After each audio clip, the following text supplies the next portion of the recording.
Howdy, howdy. We're spreading some truth today.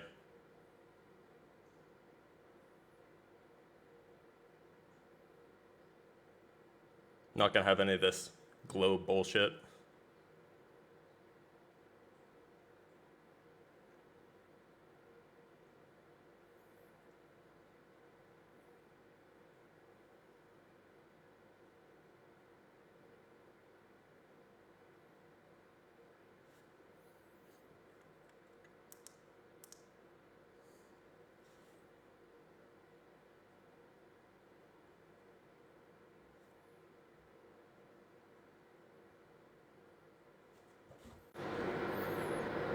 Hey Blitz, I'm gonna blow your mind here real quick. Some new evidence for the Earth being flat. Yeah, I believe it. What's up, bro? So you see this right over there? That's the pyramids of Giza. Okay. Now watch. Yeah, this. no, it makes sense. I mean, it's the aliens anyway. Yeah. Now look at this. Notre Dame. Huh? Totally. How do I see Egypt over here and Notre Dame over here? It's impossible on a globe. The Earth's flat, bro. It's flat, right? I just wanted to show you some. Of course it is. All right. Of course it is. All right, let's flat smack him. Yeah, flat.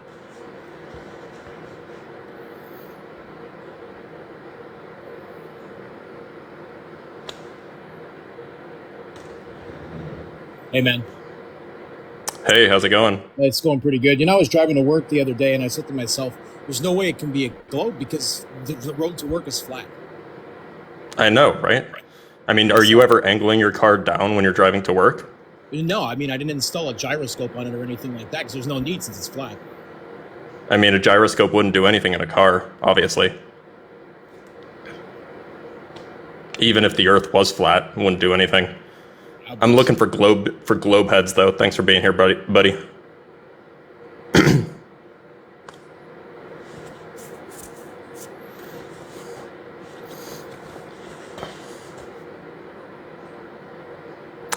For those asking what happened, Dr. Stephen Crothers made a good argument proving that Einstein was wrong, and everything dropped into place after that.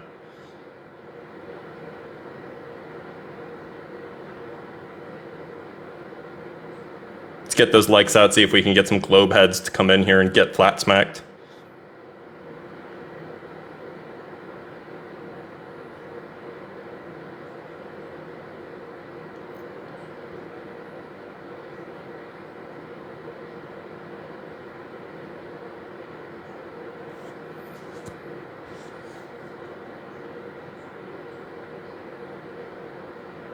Yeah, I mean, I can't believe I was a globie for so long. The indoctrination was just next level, man.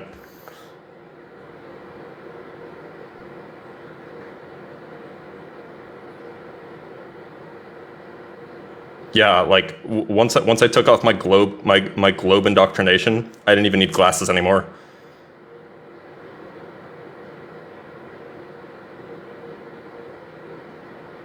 Yeah, obviously, the Earth is obviously flat. It's a topological plane.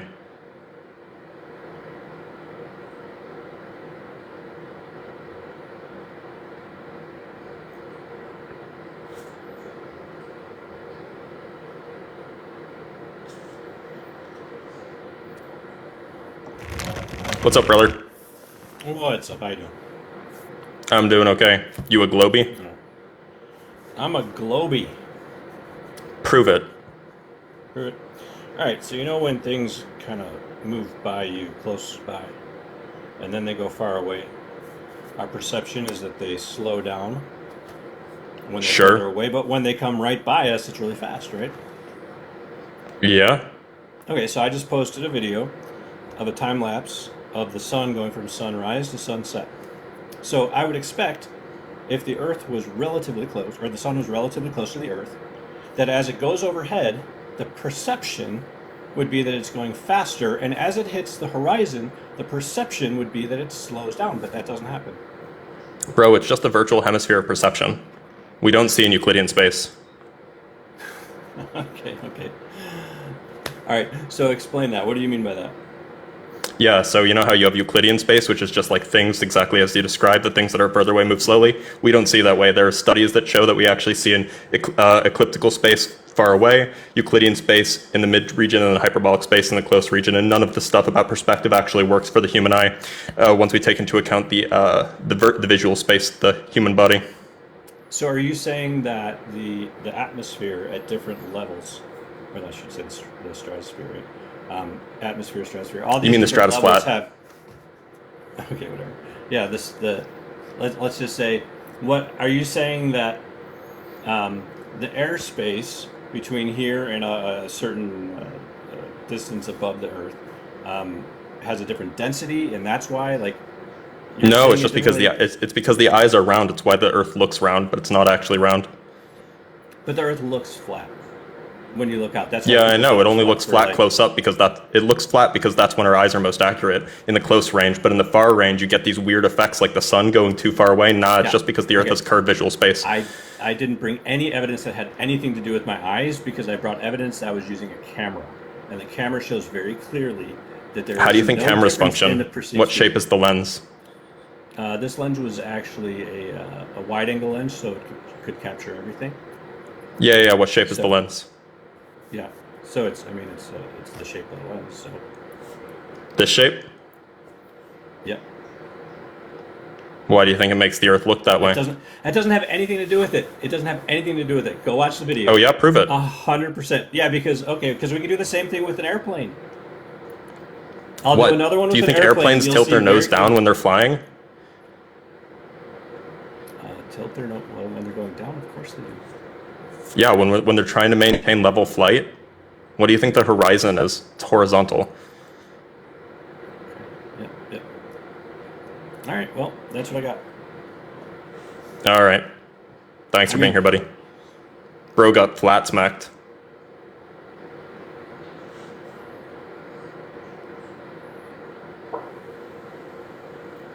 Hey, Dr. Blake. Jeffrey, how's it going? Hey, man, I've talked to you a few times, man. Thanks for being here. This is another side of you I've never seen before. You must have... Look, man, Dr. Stephen Crothers made a really convincing argument. Einstein's just a fraud. His wife stole his wife made all of his work anyway. He stole all of his stuff. He wasn't a genius at all. Yeah, I love everything that you do, but wow, this is a total change. I mean, I believe the Earth is round, and I'm almost feeling like you're reverse psychiatrist. Nah, bro, I don't need no tone policing here.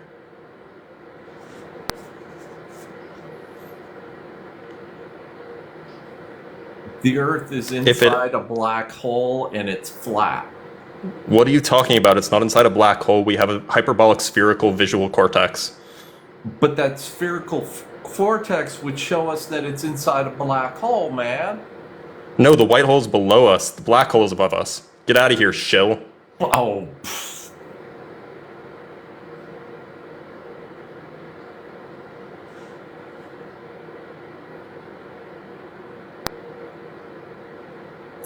Hello. UFOs, how's it going? How's it going?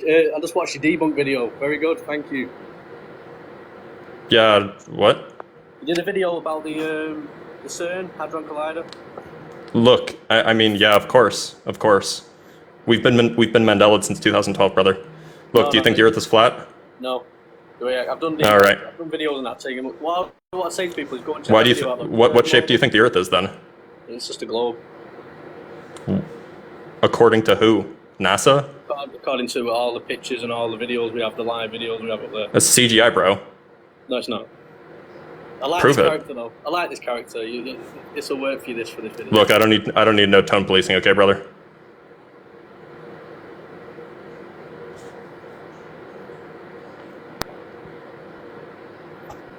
Hi, Blitz. How's it going? Pretty good. The Earth is round. Yeah, what? Why? You can prove it with a couple of sticks and shadows. Yeah, prove it. Okay, I need you to go take a stick and a noon, plug into the ground somewhere, and then go do it like 200 miles away and do the same thing. Check the angles at the same time. Yeah, okay, what happens? Well, the angles will change, indicating that you're not on a flat surface. If the angles were the same at the same time through the day, then the Earth would be flat. But they're not the same. Bro, do you even know spherical trigonometry? Not very well. I haven't been in school in a long time.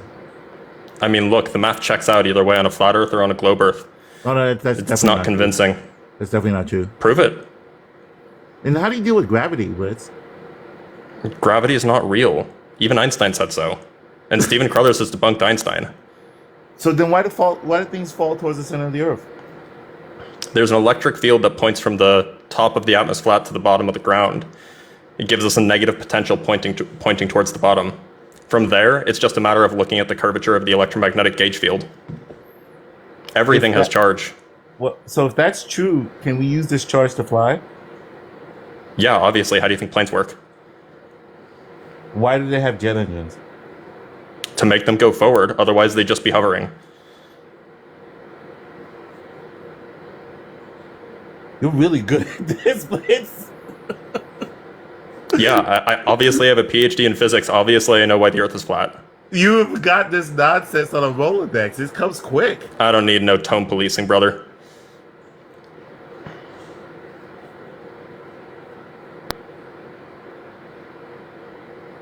How's it going? Hello. I basically think the Earth is a globe because no, I think Earth is a ball. You have balls, not flats. I mean, it doesn't look like a ball. Okay. Do you have any evidence that it's flat? You look around you, brother. Look, Gert, to Okay, you. fair. Goodbye. Thanks. Goodbye. One more globy flat smacked. Let's go.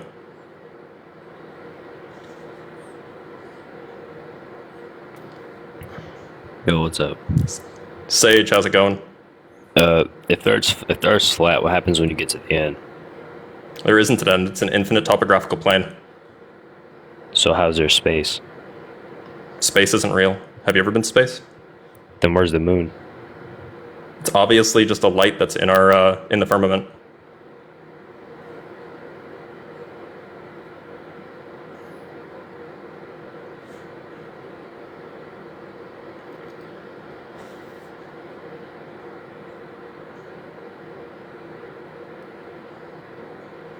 How's it going? Odd.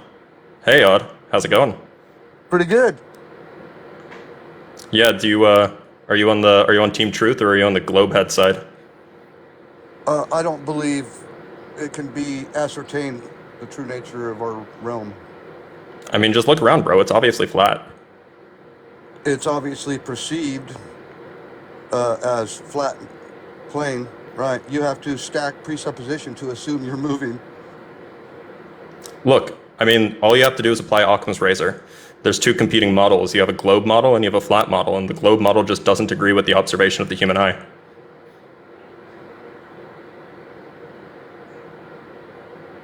Not without presupposition, correct? But what presupposition am I making, brother? It looks flat to me. Well, right, but you're being disingenuous because you don't believe in flat Earth. You are usurping the narrative and misrepresenting it because you can't fight it. You can't fight it. I mean, I recently read a paper by Dr. Stephen Crothers. He debunked Einstein, converted. Dr. Stephen Crothers.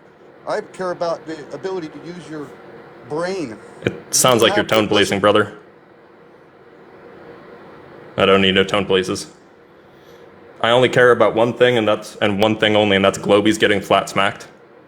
How's it going? Hey, how's it going? How do you think volcanoes work? How do I think volcanoes work?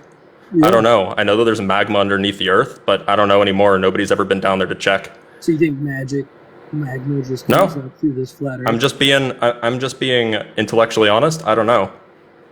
I don't think you know either. Comes from the core of the Earth. Have you ever been there?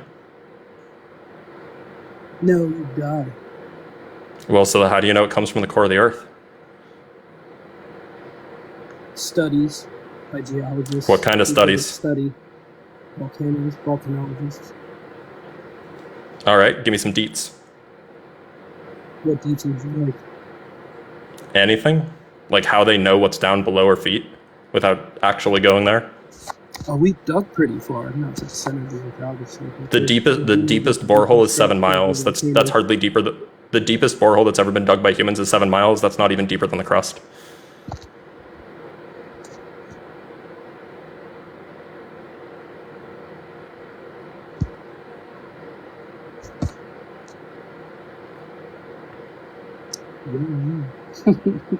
What about long-range snipers shooting east to west or west to east that have to factor in the rotation of the Earth? I've never seen a long-range sniper actually do a Coriolis effect calculation. It's just something that they put in the sniper rifle or in the sniper manuals to deceive people into thinking that the Earth is a globe. Ask one sniper what they think the Coriolis effect, and they won't be able to tell you. It exists. Sorry? But if they don't factor it into their shot, they miss. That's what they want you to think. Do you think that the optics actually account for that? Yeah. Prove There's it. a reason they call snipers in the army and other forms of the military God. Don't take the Lord's name in vain, bro. Which one? You know. Happy April Fool's Day. I don't need no tone policing, brother. If you don't think that this is genuine, get out of here. Alright, I'm gonna bring up my real human brother. Hopefully we can get some party going. As the real-life human brother of Dr. Blitz, I have authentic human eyes that are able to perceive the true flat shape of our world. Sharing information, like the fact that NASA is lying when they claim the Earth is a sphere, is important to support. You can ensure that this information continues to spread by subscribing, sending gifts, using Patreon and/or other options in the link tree on his bio. Or, if you have already used all your resources fighting against this great deception, you can show your support by liking the live, sharing it with others, and leaving comments. Meet with like-minded truth seekers, use the link on the link tree in his bio to join his Discord channel. There, you can discuss things like topics for new videos and how to best prevent brainwashing. At any moment, NASA may try to silence this channel. That's why it's important to do what you can to support the channel and fight against those that would censor the truth. Have a great day, and keep telling the truth about the true nature of reality. We did a good job with him, everybody.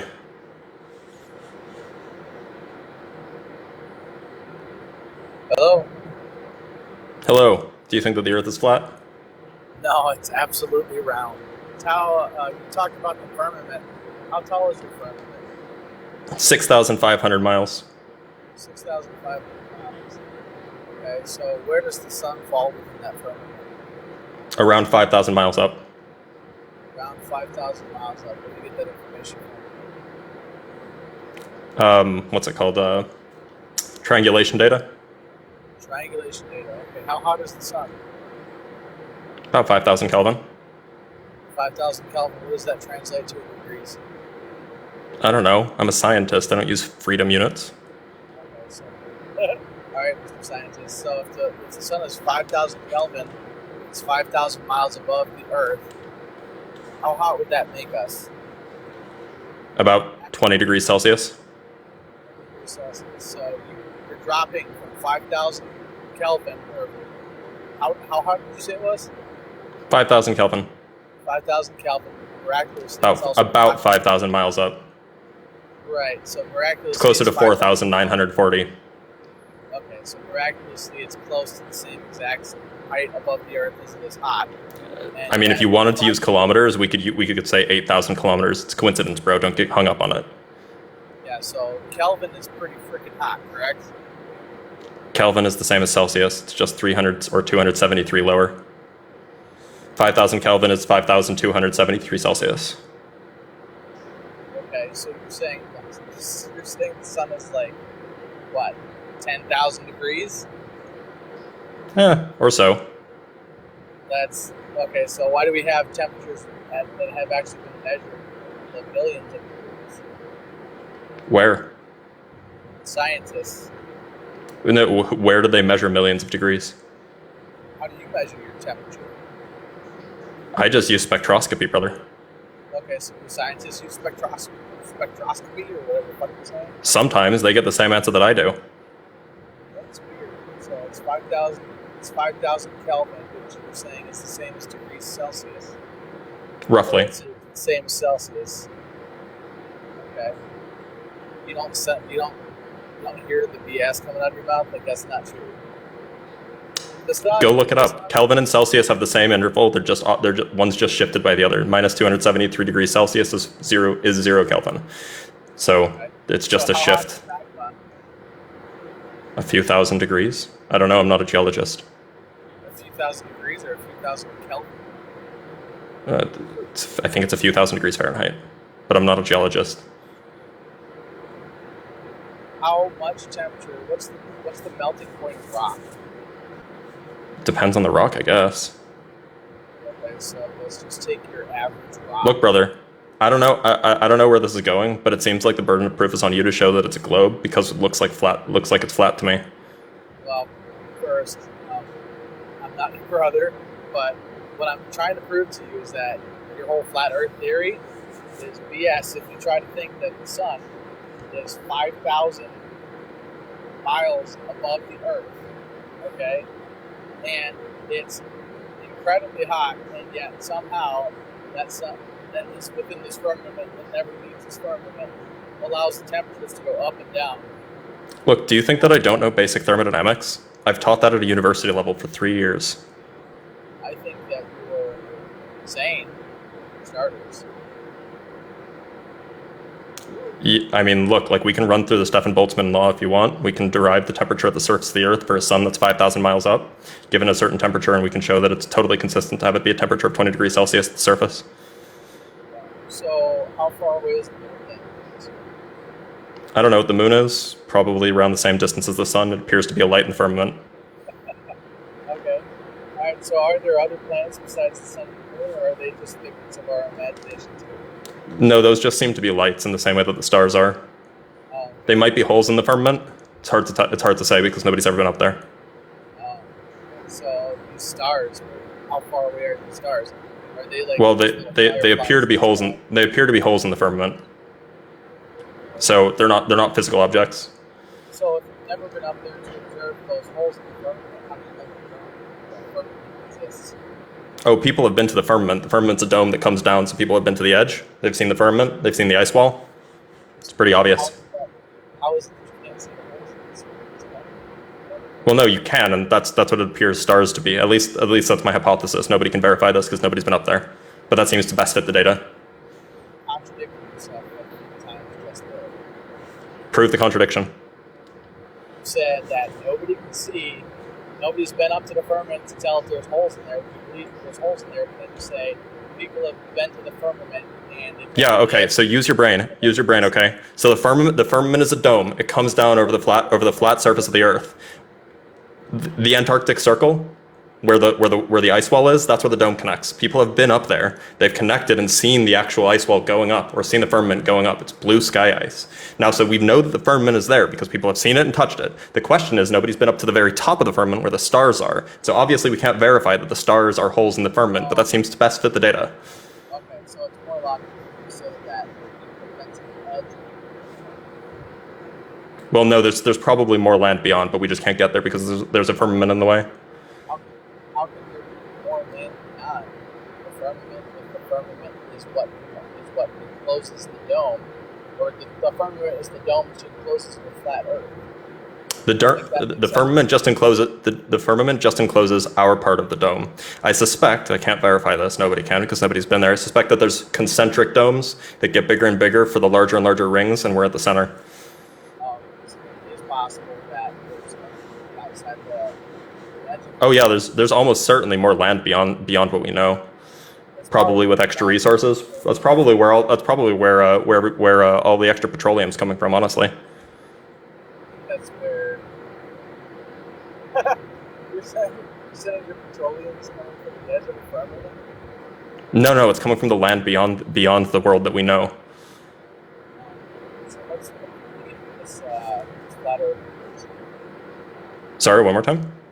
What is this flat Earth?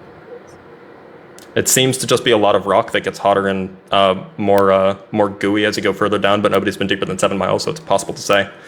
So how could this rock get hotter if the sun is above the rock? I don't have an explanation for that, but I don't think any scientist does. All they have are guesses. Somehow have an explanation for the flat Earth. There might be another heat source far, far lower that we just don't have access to because we can't see through the Earth. In fact, I've even heard it speculated that there's a white hole that's below the plane of the Earth that provides excess heat and radioactive elements that we can then dig up in the form of uranium, etc. I'm not totally convinced of that, but it seems plausible at least. At least the math works out.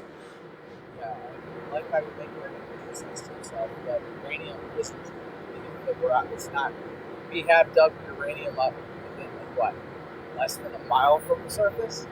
Come on. Yeah. It's the radiation from the radiation from the white hole irradiates the rock that's above it, and that rock over time seems to shift itself around via earthquakes, and so we end up with some of it at the surface. Sorry? Your microphone's a little bit quiet. There's nothing but rock. Why does the Earth? Your microphone's quiet. I can't hear you. What are tectonic plates? I don't think that they're real, brother. So then, how do we have earthquakes? Nobody's ever seen a tectonic plate, bro. Okay, so how do we have earthquakes? I suspect that they're magma pockets that pop underneath the rock. I mean, that's got to be where the volcanoes come from, right? Right. So magma pockets coming from beneath the Earth, where the rock gets hotter and hotter, but the sun, which is 5,000 degrees Kelvin, is above. Have you ever wondered why the atmosphere flat gets hotter as you go up? How is it that the rock doesn't, solidify and turn into hard rock? Like I said, there might be a white hole beneath, providing an extra source of radiation, heating it from the bottom, and we're just sandwiched perfectly in the middle on the inertial plane of the Earth's magnetic field. It's kind of what your Bible preaches. Everything's perfect. All from God. Bro, I'm not religious. Earlier, we were told this guy not to disrespect God. You just have to be polite, bro. I don't want to offend anybody. Okay, so it's not your God. No, So I'm an where do you get atheist. this idea of flat Earth? You're an atheist. The evidence? Oh, that's better. All right, so where do you get this idea of a flat Earth then? The evidence? All of the evidence points toward the existence of an ether. All of the evidence points to the existence of curved visual space. All of the evidence points to a geocentric, non-rotating plane. Where's your evidence for the globe? Why don't you give me that? Where's your evidence from the globe? And if you say NASA, I'm gonna laugh at your face. The only evidence for your firmament and for your flat Earth and all the other bullshit that you guys come up with comes from your Bible. You're an atheist. I'm not religious, bro. Admiral Byrd saw the firmament himself. There is no firmament. Why do you not? You know what? I'm not even gonna try to argue with you because you're just tribalist and you're just unable to see. Bro, reality. I was a globe Earth until last year. I have a PhD in physics, bro. I don't care what your PhD is. There's people with PhDs and all sorts of shit, and they still announce to the world their ignorance. Are you familiar with Einstein's field equations? Like, do you know what Einstein proposed, which is why everybody thinks the Earth is a globe? It doesn't work. The math doesn't check out. You have nonlinear partial differential equations. They're nonsense. They don't actually make accurate predictions about the world around us. They have to introduce this dark matter and dark energy shit in order to make any of it make sense. The Earth is a You're cutting out one more time. Well, do you think that Einstein is the only person that has thought or proven or shown through evidence that the Earth is a globe as opposed to flat over the umpteen thousand years? Do you know what the Michelson-Morley experiment is? No, I don't. Do you? The Michelson-Morley experiment was what they used to kill the ether theory. And then Einstein came around and said, well, from the results of the Michelson-Morley experiment, we can throw out the fact that we don't detect the Earth moving through the ether. But maybe the Earth's just not moving. Do you know what a circular Maybe the argument Earth's is? flat. Yeah, sure. Okay, so how is it not circular to say that you have all this evidence that the Earth is flat when you already believe that the Earth is flat, thus the Earth is flat? I didn't believe that the Earth was flat a year ago. Have you tried to prove that the Earth is round? Yeah, I did an experiment with a flat earther, and we proved that the Earth was flat.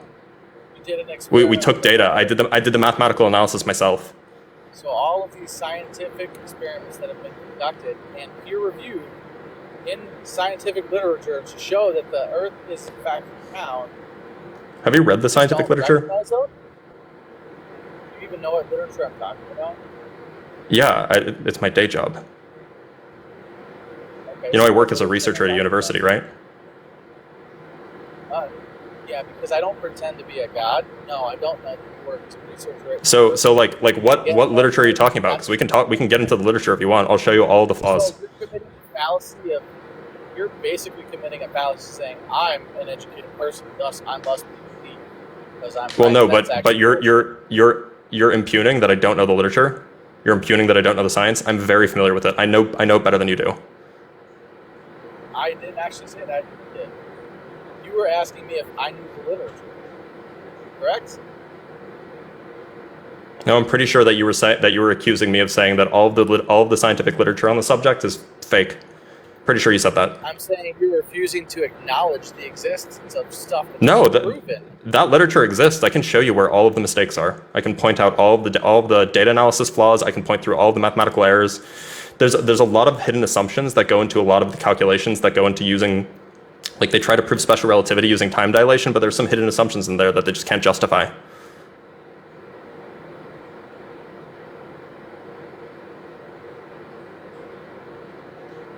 Where'd he go?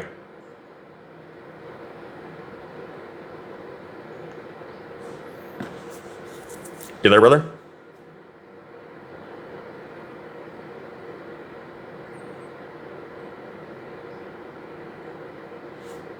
All right, seems like he's gone. Guess he got flat smacked and decided to turn away like the coward he is.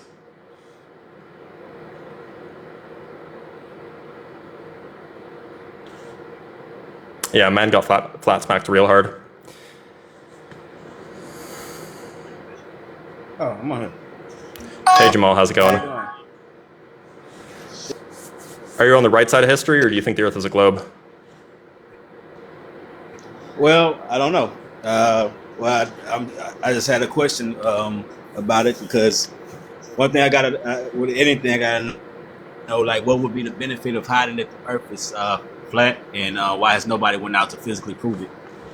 Yeah, so my guess, so they have, it has been physically proven, bro, but yeah, so it has been physically proven, but my guess as to why they're hiding it is because if we knew that the Earth was flat, we would know that there's more land beyond the ice wall, beyond the firmament, and then we would know that there's more energy out there, and that we don't have to be fighting over these resources, but they do it to keep us fighting so that they can maintain power.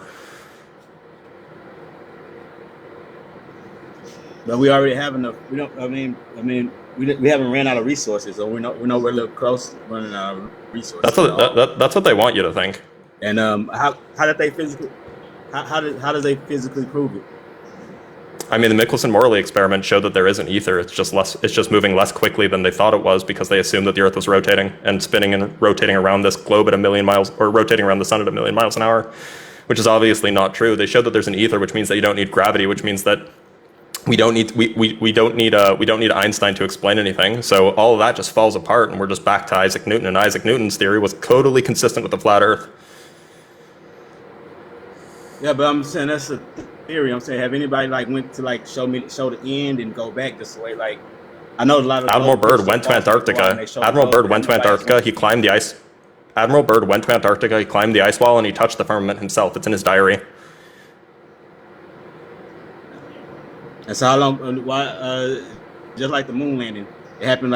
Moon landing happened in the 60s or whatever. Nobody has went back. You think the moon landing happened? You think the moon landing happened? Oh, no, brother, you're in for a rude awakening. No, I don't. Okay, so you already think that they're hiding the moon landing from us, and so but you don't think that they could hide the shape of the Earth? I said I don't. No, I said I don't. Are you listening? I said I don't. I don't believe in the moon landing. Yeah, so you already think that the government's hiding something from us. Why do you think that they couldn't hide the flat Earth from us? Yeah, I do. I'm trying to. Yeah, okay. I'm glad to come over to the side of truth, brother. I'm just trying to get the full story, because, like I say, when I look at the moon landing and stuff like that, I know it's fake. And I ask the question, when people say the moon landing is real, is it's been 50, 60 years and nobody went back. So I'm gonna ask you the same question. Yeah, I know. Did they really go, or were they just trying to trick the Russians? I'm pretty sure they were just trying to trick the Russians to try to convince them not to try to probe into beyond the firmament. Yeah, 100% they didn't go. Yeah, I know they didn't go, because they would have won again. Because somebody said you didn't go, they would have won again. So so we both agree that the moon landing was fake. Yeah, so if you think that the government's hiding something from us, what's so unreasonable with them hiding the shape of the Earth too? Oh yeah. I'm not saying it's unreasonable. I just wanted the proof. That's all I want. Not that it's unreasonable. I mean, look around you, brother. Does it look round? To you, because I wouldn't know what proof. Does it look round? Does it look round? You say what? Does it look round? I haven't been high enough to see if it's round.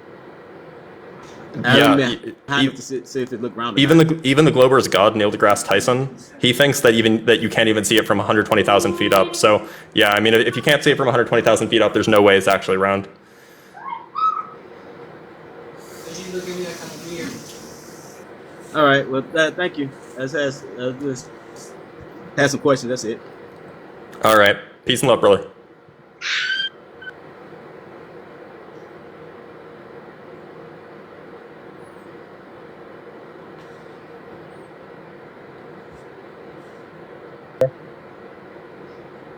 How's it going? Good. Hey, so you said the government hacked. I just want to verify your credentials. Where'd you get your PhD? I'm not going to dox myself, bro. So you don't want to? Yeah. Why not? Why don't I want to dox myself? Because I'm already going against the man here. I'll lose my job if people find out who I am and tell it to my employer. That's what I was going to say. So you're employed by a university as a PhD. Yeah. You're on TikTok. You're all over the world. Cut it out. It's 7:50 p.m. where I live, bro. I live in the Czech Republic. By the way, apparently chat can't hear you, so maybe get closer to your mic. All right, I'm done. All right, thank you. Okay. I mean, everybody in chat can verify that I have a PhD. Like, I know the science better than anybody.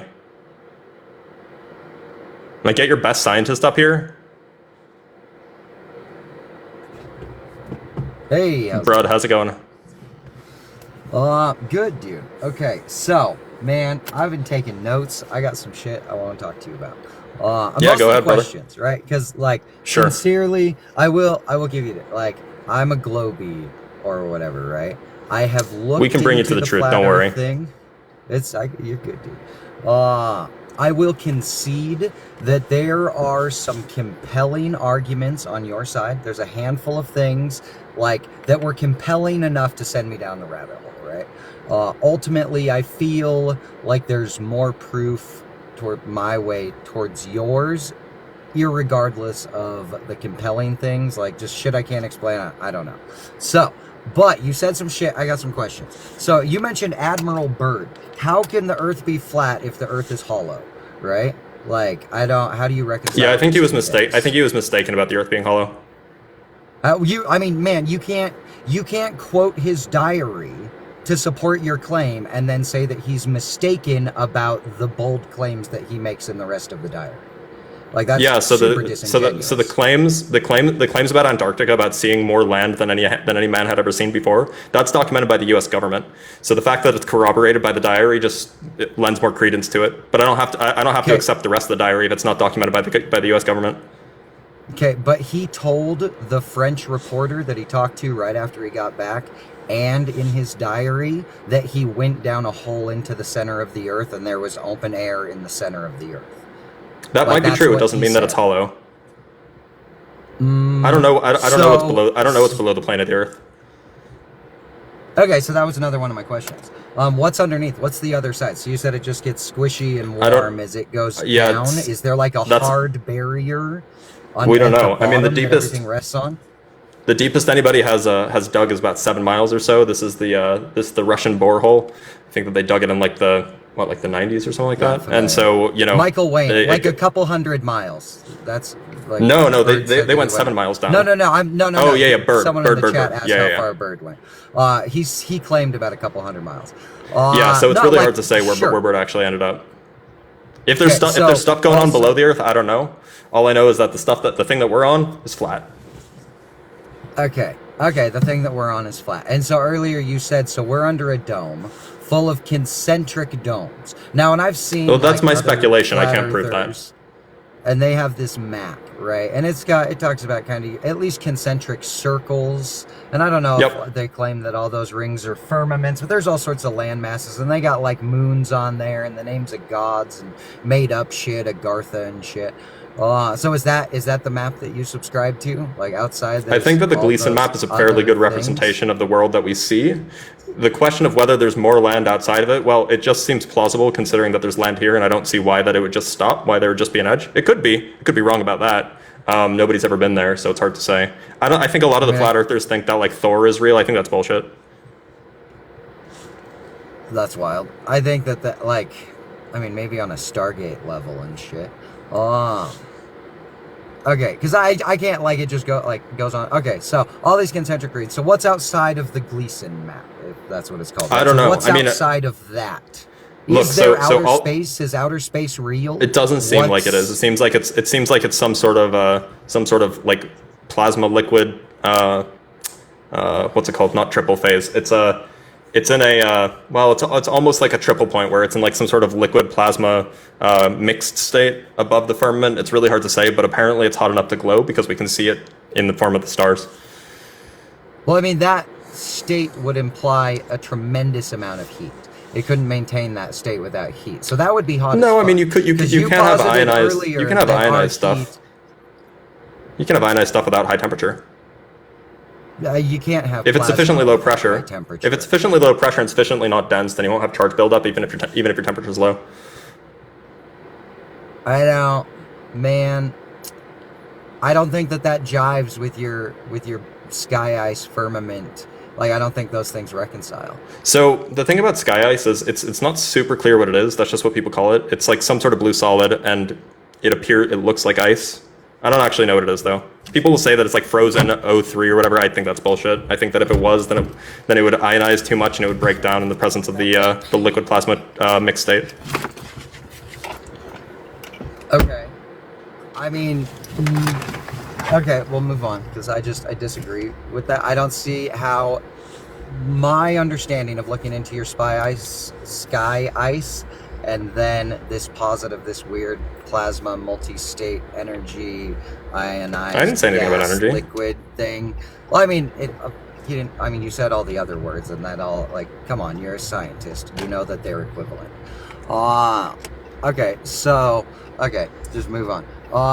What's the moon, right? Because I've done a lot of moon watching. I've done a lot of like telescope work.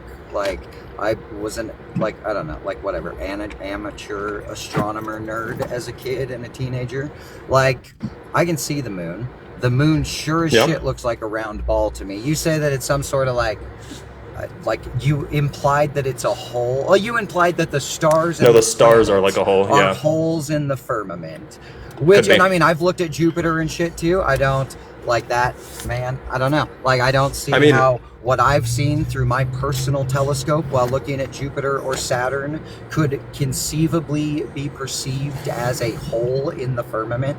Let's talk about Jupiter. So you know how like if you have a thin layer of oil on top of water, the oil will appear different colors? Sure, yeah, it's real pretty.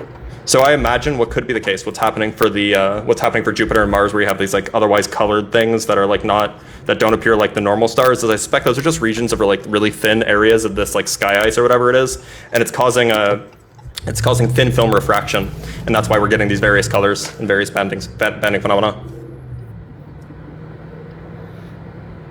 And that somehow makes a distinct and clear spherical object in space? Well, if the hole is round, then that's the shape that you'll see. And things also, like when you melt something, it does tend to make round holes rather than like square holes or whatever.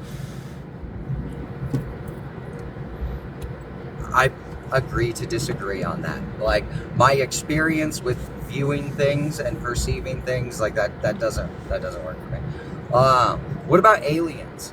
Like, what about them? You think it? I mean, what are aliens? Okay. Moreover, what are the world things that we see that defy physics?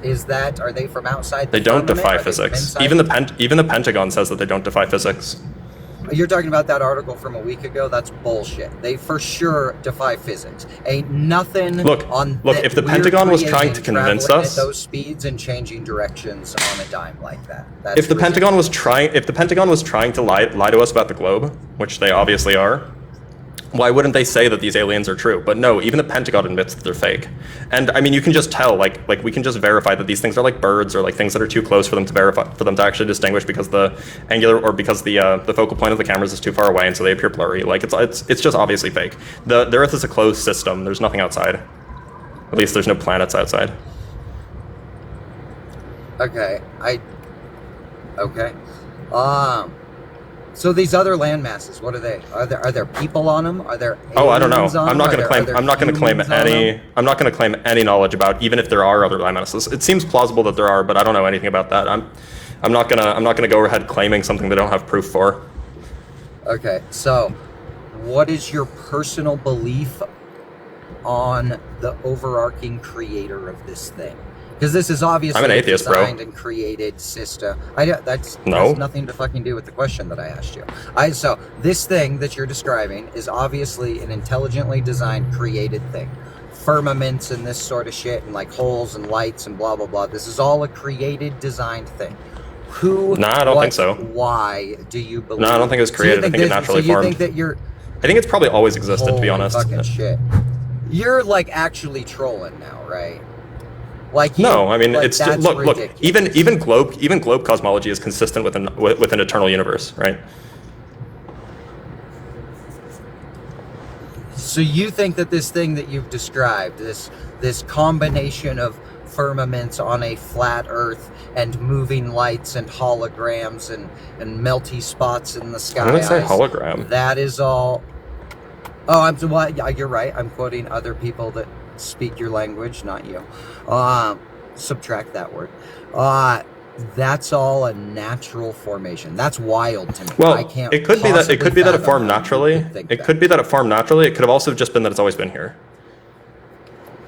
Okay, so back to who, what, why. I don't know. Like, I don't know how the world got here. But globies don't either. Globies don't know how the world got here. No, I for sure, as an atheist and a science nerd, I for sure can reconcile how the Earth was created to myself. No, I mean like the whole. When I say the Earth, I mean like the whole thing. Understand that thing. I mean like the whole thing. You probably rely on gravity too, which is obviously fake. Okay, yeah. So to my final point. Now, my experience for the last decade as a career is in the firearm industry. I know many long-range shooters who have shot at a mile plus that are very, very familiar with the Coriolis effect.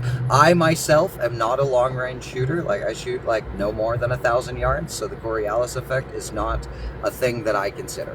However, I know people who are very, very well versed in this thing and shoot at ranges where it becomes relevant, right?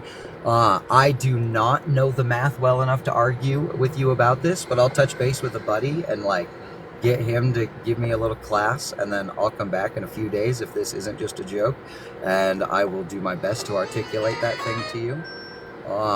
Sorry, I got sure thing, brother. You're good. So I am not equipped to argue with you on this thing, but I do know firsthand, because earlier you're just like, nah, do you think the optics account for this shit? Blah, blah. Like, no, they don't. You do math, and the thing of it is, your average optic, if you just go into whatever, gun shop and buy yourself a 3 to 9 scope, right? It does not. I'm not talking about those optics. Or the windage to do this thing. Yeah, the optics that do that. Yeah, I'm talking about the optics that with a account for the Coriolis adjustment. Yeah, exactly. So you need special optics with a the ones the government gives you. Windage.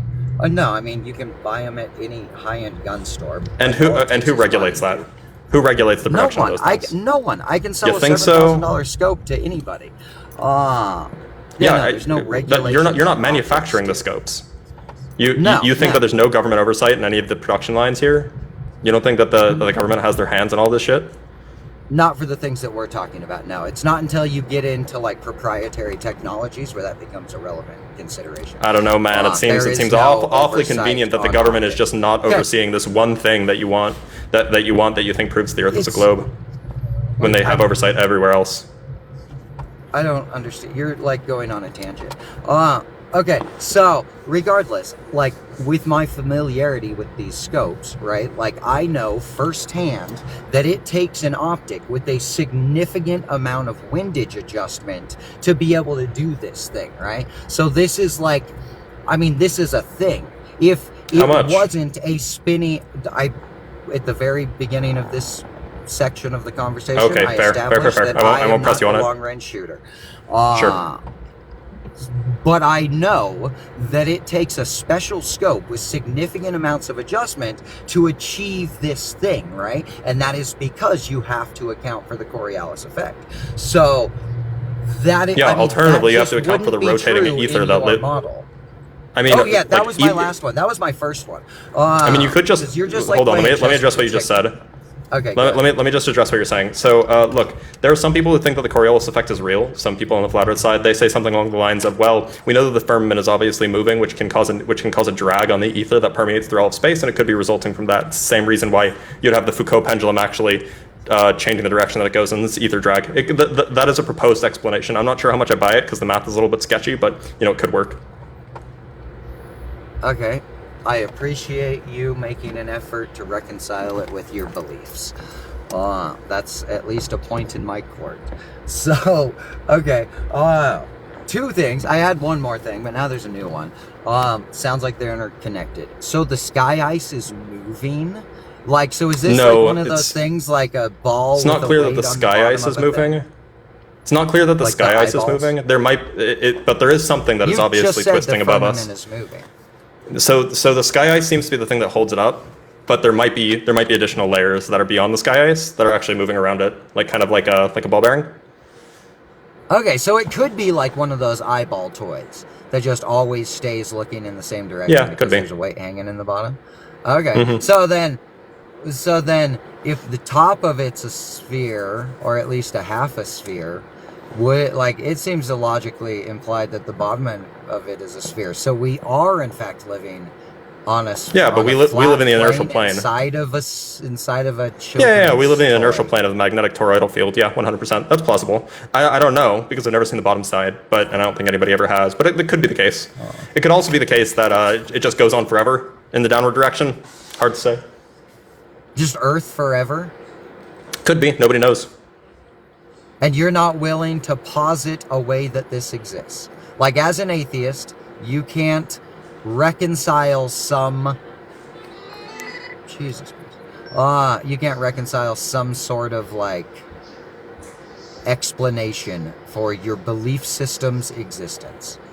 So generally, the atheist position is that if we don't have evidence for something, then we should remain agnostic towards it, which is what I'm doing. I don't know how the world got here. I don't know how the entire universe got here.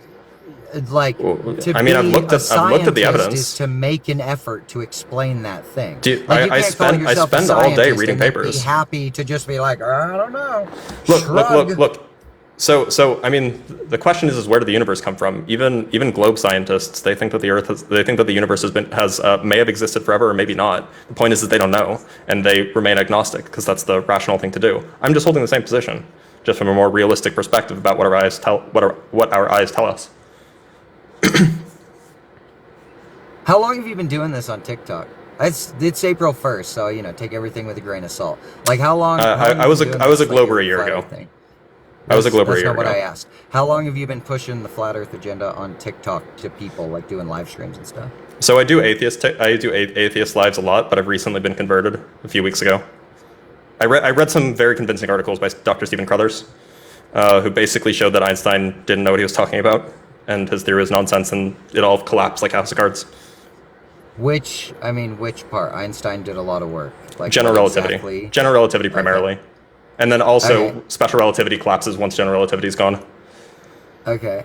I feel like you would be doing a service to everyone else if you truly believe what you're talking about. Like, you should be up here teaching that class. You should. What do you think this is? Trying to flat smack people. No, you keep saying you've read these papers by Mr. Carruthers, but you have yet to tell me how he convinced you or anyone. I've been in here for 2 fucking hours, dude. So basically, I can tell you about it if you want. Basically, he showed that the metric that is produced in a Schwarzschild coordinate system that Einstein predicts that you would have for a globe Earth doesn't actually account for distances properly. It doesn't make sense. You have that the surface area of a sphere doesn't come out to 4 pi squared, which is what we all know the surface area of a sphere is. It just makes incorrect predictions about the geometry of spacetime. It's inconsistent with our observations.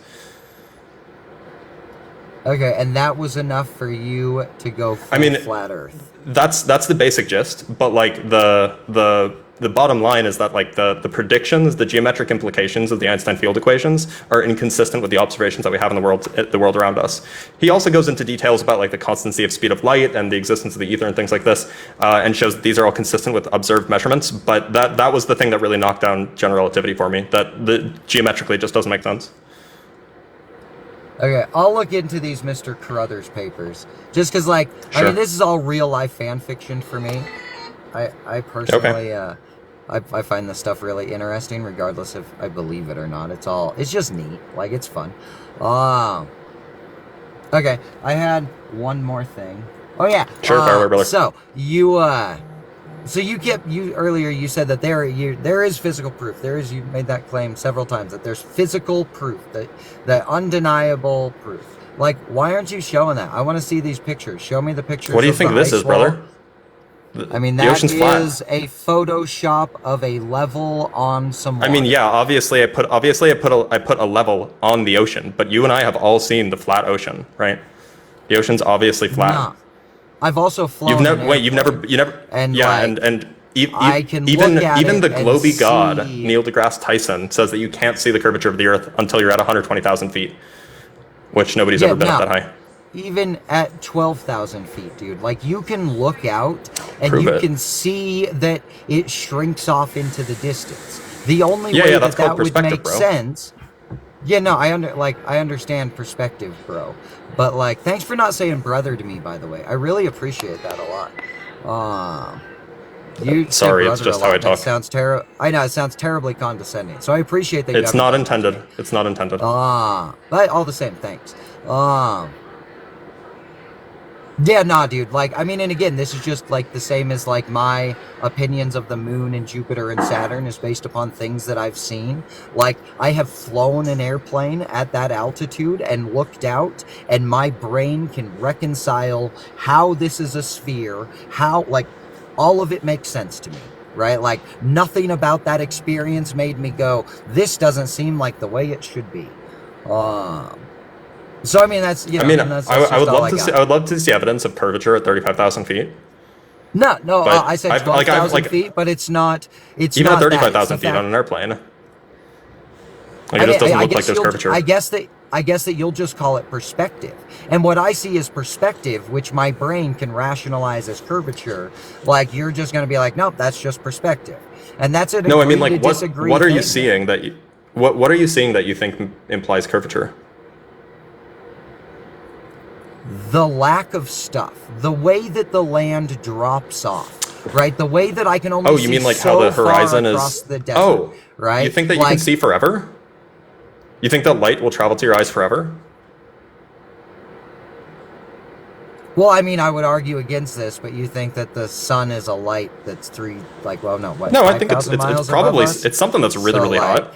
I don't know what it is, but Yeah, but I mean, I wouldn't your even be surprised if it was explanation made of hydrogen. stars doesn't make any sense. So I can't, like, I mean, you definitely have an argument against anything I can say. Dude, Mr. Blitz, whatever, Dr. Blitz, I appreciate you. My wife keeps calling. She really wants my attention. you're good. I went through You're my good. Family list comes of first, brother. Sorry, didn't mean to call you brother. No, you're good, dude. Yeah, no, you should try to curb that, dude, because it really makes you come off like a douche. But I Sorry. appreciate you. You have been, like, you're good, dude. I don't think that you're trolling. I think that you actually believe this, and like, you are very well versed and you're quick-witted, and I appreciate that nonetheless.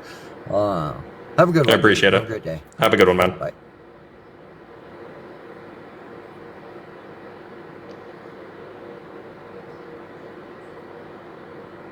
We have Shill Mike Brigandy. Hey man, you're a fire. Mike. And no shit. The Earth's flat. Okay, sorry man. Jeez. So do you think there's no curvature at all to the Earth? Zero? I mean, like, there's obviously mountains. Okay. So, I mean, explain to me why then we see two different night skies in different hemispheres. I mean, don't you know about the personal domes of vision? We don't see in Euclidean space. We talk about we see certain stars in the North Pole that we don't see in the South. How do you explain that if the Earth is flat? We have personal domes of vision. The stars are sufficiently far away that we don't actually see the star's apparent position. We don't see their actual position. We see their apparent position. Especially when you're near the firmament, the amount of curvature in the firmament is so high because the angle's steeper there in the southern hemisphere. The southern hemisphere flat. Sorry, I'm still globally indoctrinated. In the southern hemisphere flat, the firmament is so much steeper that you get a lot more distortion, and so you can end up seeing things that would otherwise be behind you. Right, but how far away are the stars? They appear to be holes in the firmament, but I'm not sure. So how far would you say that is? The firmament it seems to be hemispherical, so it's I guess at the North Pole it would be like 5,000 miles up, and then or 6,000 miles up or so. So you think the stars are 4,860 miles or so. Well, that's what they appear to be. Yeah, they appear to be holes in the firmament, but I don't know. So why can we measure stellar parallax that they're trillions of miles away? How do you think that works? How are you measuring stellar parallax? Simple geometry. Yeah. So what are the assumptions that go into measuring stellar parallax? Because you can't do it from just different places on the Earth. It's mathematics. You can do it just with your fingers and your. No, you can't. It requires an assumption about going around the sun, and if we're not actually going around the sun, then all of the mathematics for stellar parallax just falls out. No, you can do it with the moon, for example. Yeah, you can do it for the moon. The moon is in different places for different people, obviously. If you can do it for the moon, you can do it for the sun. If you can do it for the sun, you can do it for the. Yeah, you can triangulate the location of the sun. That's how we get that it's around 5,000 miles up. How would it make sense for it to be 5,000 miles? If you triangulate it using sticks and shadows, that's what you get. Okay, how did you calculate the distance to the sun? Using sticks and shadows, the Eratosthenes experiment. Okay. What is that? How did you do that? All you do is triangulate. Look, you can just do it with protractors. You don't even need sticks. You just triangulate. You just get a protractor, you point it at the level horizon, then you look up at the angle that the sun is at. You get 3 people to do that. They all point at the same place, and you get 5,000 miles up. Bro, I can't believe you, man. You used to be a physicist a few weeks ago, man. I still am. I just know it's true now. Changed. Brother, just come to the side of truth, man. Just come to the side of truth. You still can. You still can. We represent the truth here. I'm praying for you, man. Get out of here, Mike. We don't need any of that tone policing.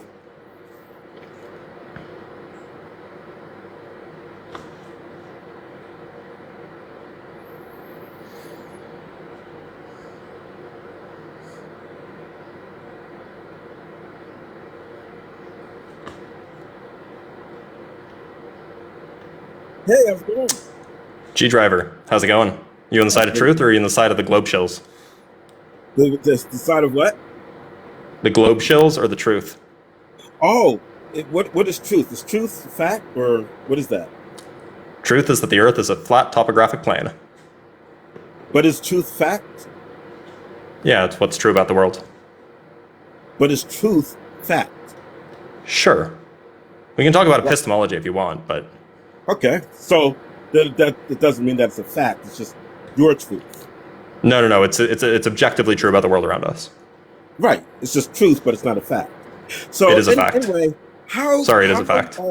How do primary waves propagate through the globe? It's not clear. It's not clear what actually makes up the surface below the surface of the Earth. You're talking about seismic waves, yeah? Sure.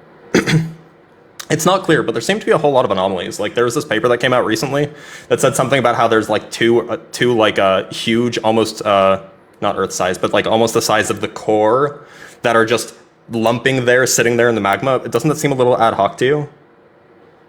Well, the seismic waves don't actually work as we think they should, so we'll just put some giant lumps of mass somewhere near the core, and that'll make it work. Like, come on, maybe they're just bullshitting. Do the lumps predict the primary waves, or do the primary waves? No. The primary waves they didn't work. They didn't work with a round Earth unless you assume that these extra lumps of matter are there. So before they knew about these lumps, the primary waves They just didn't have the sensitivity, I guess. I mean the primary waves. If you think that they propagate at all, I mean, sure. I guess you can feel an earthquake here and an earthquake there, but it's hard to say what's really going on down there. Nobody's been there. So what happens when they feel the primary waves or that seismic activity away from its epicenter? That's exactly what we would expect. It spreads outwards from where the epicenter is. It makes sense on a total flat Earth. Which way does it spread out? This way? It doesn't go down through? Down through what? Here it's flat, brother. The globe. What globe? The primary waves go through the globe. Look, so in order to believe in the primary wave stuff... Allow me to ask Yeah, sure, go ahead. Sure, go ahead. So on the flat Earth, what is the formation of the land. Like, so on the globe you have It's your crust, right? Yeah, I mean it's rocks, and then it seems like it's gooier rocks the deeper you dig. Gooier and hotter. Rocks. How? Yeah. So, how deep down do you have to go for the gooier rocks? Well, I mean, the deepest hole that's ever been dug is the Kola borehole, I think. It was done by Russia. Like, they dug like 7 miles down, and it got gooey and hot, and it got gooey enough and hot enough that they couldn't keep digging. So apparently 7 miles is deep enough. 7 miles is deep enough. All right. So on the flat Earth, do you think that any of that gooey stuff just drops off into space? I don't know. I don't know what's below the Earth, but I don't think space is real, so... Okay. And so you also mentioned the... I guess the firmament, and you said it had holes in it. So it's like a seems to be, or at least regions with like thin areas where we can see through. You know, we can see. What do you mean? Whether they're like literal holes or not is a different story. I don't actually know if it's like completely solid up there or what. I don't know how it works. Oh, okay. So then that would explain rockets getting through it. What rockets? They always seem to explode when they try to get through the firmament. I've never seen they either explode or they turn over and then they dump in the Atlantic. Well, actually, there are 2 times that I saw rockets explode, but that wasn't because they hit anything. They were mechanical. There was a recent video that Elon Musk even put up, and it shows his SpaceX rocket went high enough and then it exploded. We even saw water pour out of it. Wasn't that a test that they were doing? I don't think so. I don't think it was intentional. I think that was a test. But also, you mentioned something about mountains. How are mountains formed on a flat Earth? I'm not a geologist. I don't know, brother. Okay. All right. I mean, if it's flat, there's a guy named Fred, and he says flat is horizontal. Horizon. Yeah, Fred's a troll. He's a troll to just make flat Earth look stupid. Okay. All right. So then, because of course, flat would mean that there wouldn't be any type of mountainous. Yeah, no. Obviously, there's mountains and valleys and stuff. Like, we're just talking. It's like topologically a plane. I see. So, but how would that be on a flat, static? It's not okay. So topology is the study of smooth shape, right? And so when we talk about topological plane, what we mean is that it's like equivalent mathematically to like the XY plane kind of thing. It doesn't actually have to be perfectly smooth. It just has to have like that same topology, like that same overall shape. The point is that topologically a plane is different from a sphere. A sphere has like a hole in the middle, whereas a plane is just like extends out in forever direction, whatever way. So, and it seems more likely that, more corresponding with the data, that it's topologically a plane. So if the Earth is flat, then I should be able to climb a mountain, let's say on the west coast of the United States, and have a nice enough telescope, and I should see Mount Everest. Yeah, so in principle you could if there were no atmosphere. Yeah, I think that would be true if your telescope's big enough. But there's a lot of atmosphere, and the atmospheric extinction rate of light is pretty substantial, over more than 250 miles.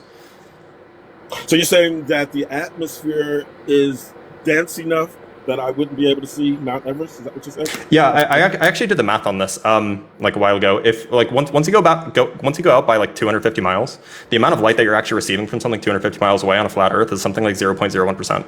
So you just like it's just most of the light just gets gets scattered away, and you just can't see it anymore. It just gets like, you know how when you see mountains off in the distance they look like fuzzy?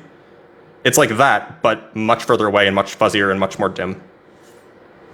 Yeah, but it's a flat planet. You know, that's understandable on the globe, but on the flat planet, I don't think that's... No, so on a globe and on either a globe or a flat plane, in both cases, you have atmospheric extinction. Like in either case, you'll see like the mountains get fuzzier and fuzzier and like dimmer and dimmer as they get further away. That has nothing to do with the shape of the Earth. That just has to do with the fact that the atmosphere is in the way and it's blocking all of the light that's getting to us.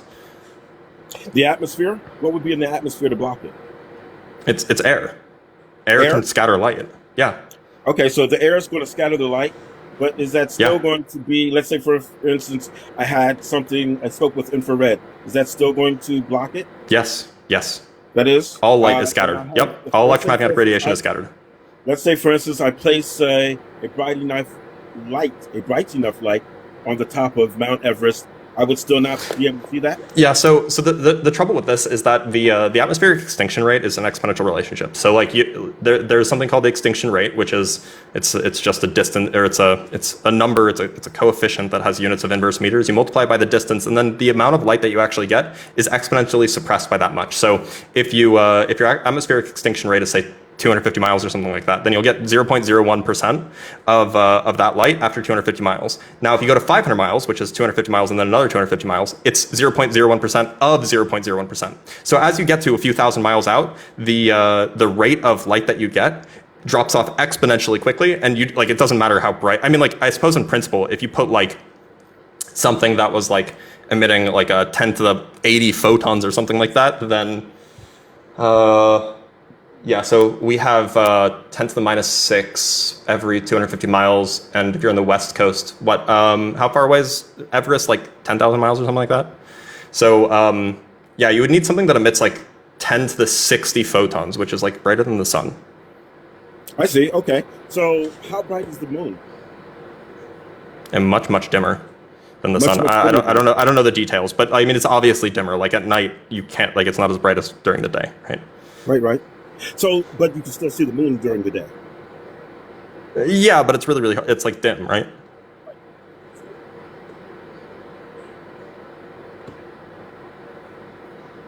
How high up is the moon?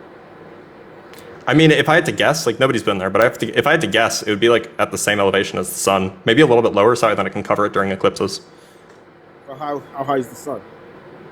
The sun seems to be 4,860 miles or so, at least according to the calculations I've done. The sun would be closer than Mount Everest. Yeah. That's what.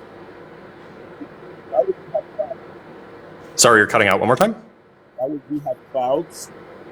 Why would we have clouds? Yes. The water cycle? Right. How high are the clouds? A few miles up. What's a few like, you know, miles? when you're in a plane, like you know, it depends on the clouds, of course, but like some clouds are at surface level, like fog.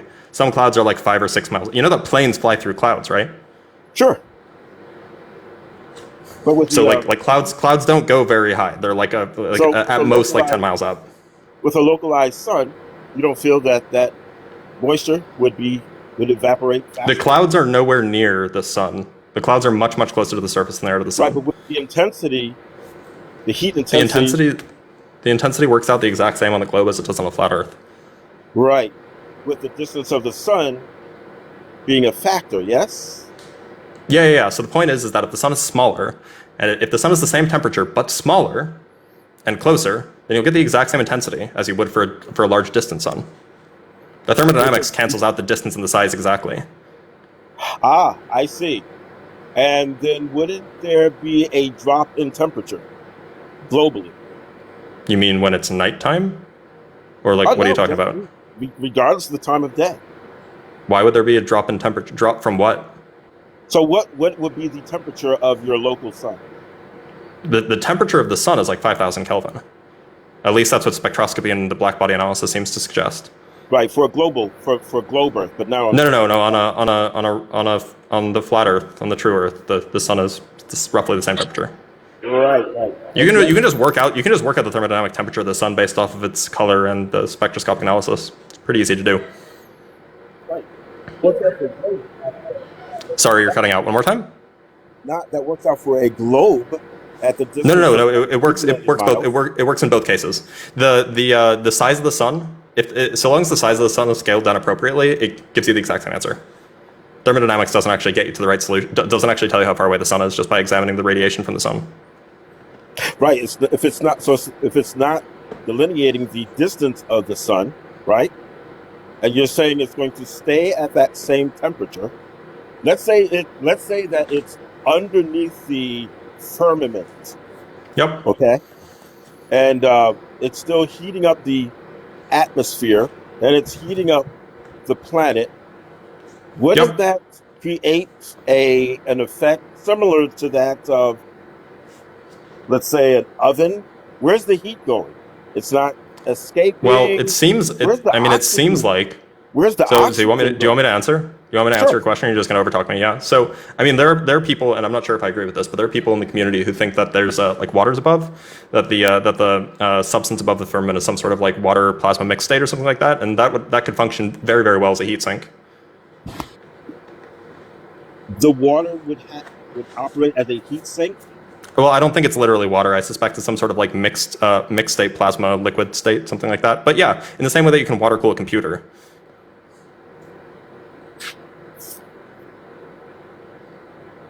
Okay.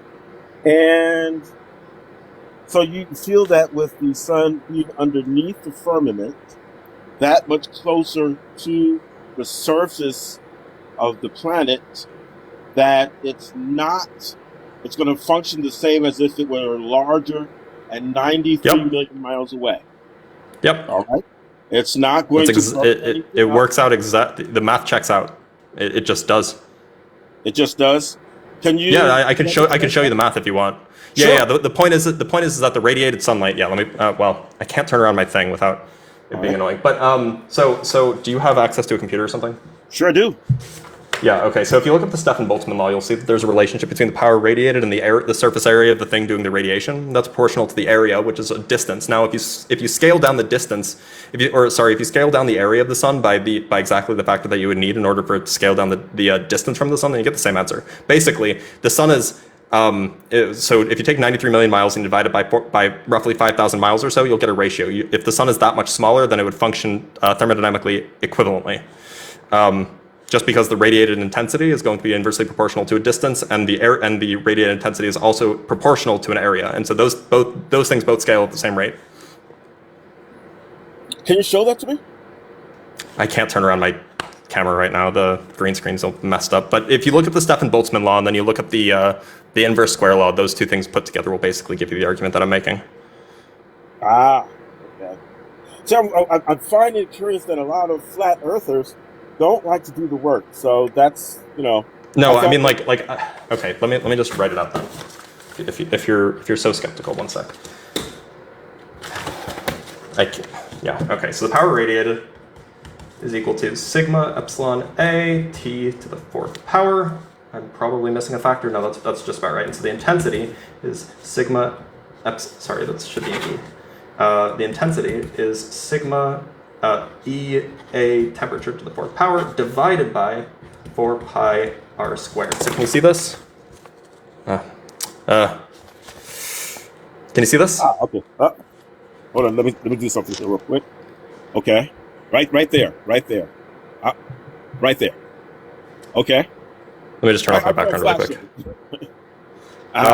So let me just turn off my background. Just so you can see. Right? So we have this is the intensity of light that we receive, which is going to be proportional to the temperature, basically. So if the temperature is fixed, there are two independent variables. R is the distance from the sun to the Earth, and A is the surface area of the Earth. Now, if the surface area it's the surface area of the sun. So if the sun is smaller by the same factor that the sun is closer, then the radiated intensity is exactly equivalent to what you would expect to see in a globe Earth. Okay. And like the math just checks out. Because the power ratios are the same. You have a factor of radius squared, and you have a factor of distance squared. The ratios are the same, so the math just checks. Sorry, I have to fix my background. No problem. And so, so we have the seasons. How do the seasons work on So the sun seems to do this. It spirals around the flat Earth, right? And so in the northern hemisphere's summer, the sun is over the Tropic of Cancer. Or I always get these confused. Which is one that's north of the equator? Is the Tropic of Cancer or the Tropic of Capricorn? Do you remember? Hold on a second. I'm having some issues here.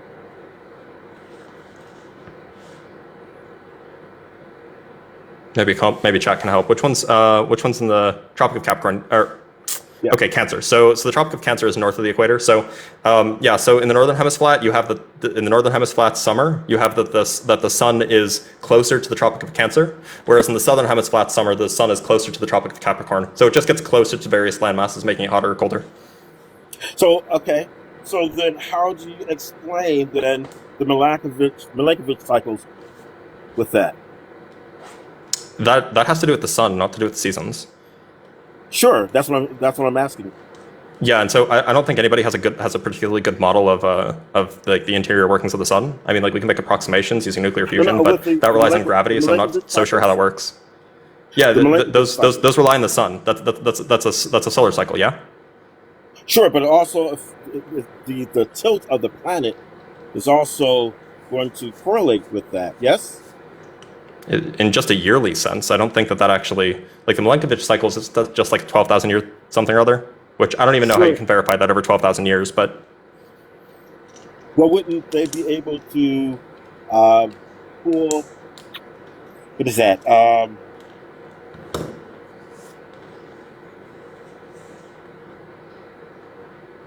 Polar placements. How are they measuring when these things happened? However long ago? How are they determining the distance or how are they determining the properties of these things like thousands of years ago? Would that be with testing rock for what is it? Magnetic polarity? Oh, you're talking about so is the Milankovitch cycle? Is that a magnetic pole flipping, or is that the 12,000 year solar cycle? Both. It actually incorporates both. Yeah, so I mean, solar cycles. I think I don't think anybody really understands solar cycles because all of their models require gravity, and gravity's not real. So obviously, their models can't accurately predict what's going on. And secondly, we can't actually measure things that are more than a few hundred years old. So I don't know how you're going to make a claim that this happened 12,000 years ago. So you don't believe the testing of? Because you had mentioned something. Well, you said you weren't a geologist. So I'm not a geologist. You don't believe in the study of rocks or anything like that? No, I mean, people study rocks. I'm just not a geologist. But like the point I'm getting at is that a lot of people will make a claim like, oh, this happened however many millions or thousands of years ago, and like, look, man, I don't know how you're going to get that data. Like, we don't have any consistent way of telling what the radioactive decay rate was more than a few hundred years ago.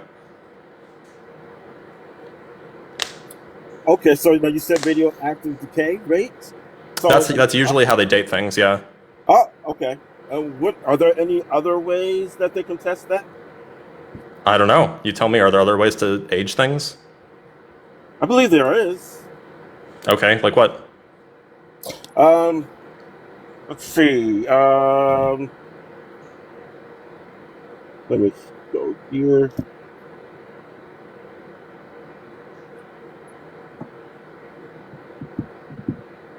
That's exactly what I thought. Globers are never prepared for these kinds of conversations. They just don't know the science. Well, actually, I do. It's not my field. However, come on.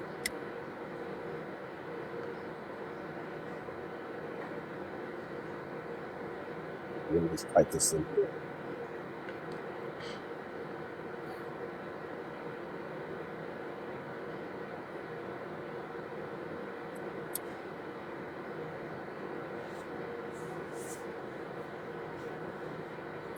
What is, I'm not finding the exact answer, uranium testing?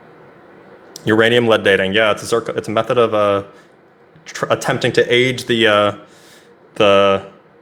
age zircon crystals. They use the radioactive decay or they attempt to use radioactive decay to determine the age of zircon crystals as they turn into lead. The problem is that there's no way of verifying the actual decay rate of uranium over more than a few hundred-year time span, so you end up basically guessing. If you assume that the radioactive decay of uranium is constant throughout billions of years, which is wildly like a wild assumption, then sure, yeah, you'll find out that something happened however many thousands or millions of years ago, but why would you assume that? So that's from about 1 million to 4.5 billion years ago? Yep. Okay. All right. Yeah, but you can't just assume that the radioactive decay rate is constant. What do you mean you can't assume that it's constant? Yeah, so like in order to do radioactive dating, you have to assume that the radioactive decay rate of uranium has been unchanged for the last 4.5 billion years. What do you mean unchanged? As in, it's the same decay rate, as in it's still that the radioactive half-life is 4.5 billion years or 750 million years for U-235, and that's been the same thing for the last however many millions to billions of years. It's just a wild assertion that you can't verify. Why do you feel that it can't be verified? How would you verify it? How would you measure the decay rate at some distant point in the past? It already happened. How would you test how fast it was decaying 100 million years ago? So aren't you measuring the material with that process? No, you're measuring it now, and all you can see is how much uranium has already decayed. You can't see you can't see how quickly uranium decayed in the distant past. You can only see how much has decayed by now.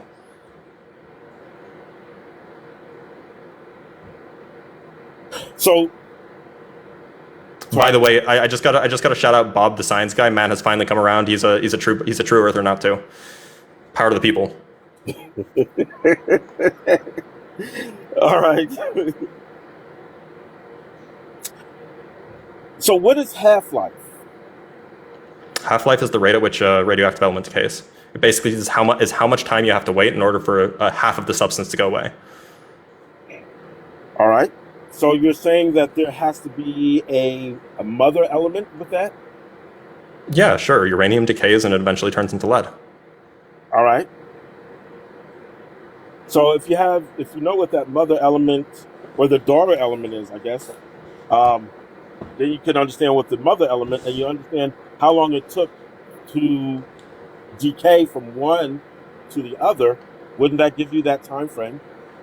Only if you assume that the decay rate, that the amount of time it takes to go from one to the other is fixed in time, that it doesn't change throughout the entire millions or billions of years. But if you don't assume that, then you're a fish out of water. And we actually have reason to believe that these radioactive decay rates can change and do change in the presence of high degrees of radioactivity, which we know that we see more radioactivity the deeper you dig in the Earth. In fact, it's even consistent with the hypothesis that there's a white hole beneath the Earth, which is spewing out immense radioactivity, which is causing the radioactive decay rate of uranium and argon and potassium, uranium and potassium, to increase, to decay more quickly than we would otherwise see it to be. And that's closer to the Earth's core, correct? Well, I don't think that there's a core. Okay. It's just underneath the Earth. So then, you said that they predict that this is what's happening. Well, it's at least consistent. I mean, we don't have evidence that the white hole exists, but at least it's a consistent model that doesn't require on assumptions like the radioactive decay rate being unchanged. Okay. Sounds to me that you're more of a glober than a flat earther. Well, I used to be. That's why I know the science. It sounds like you still are hinged upon that. I'm not convinced. But it's a good point. Okay. Hey, have a good one, man. We don't need no tone polices here.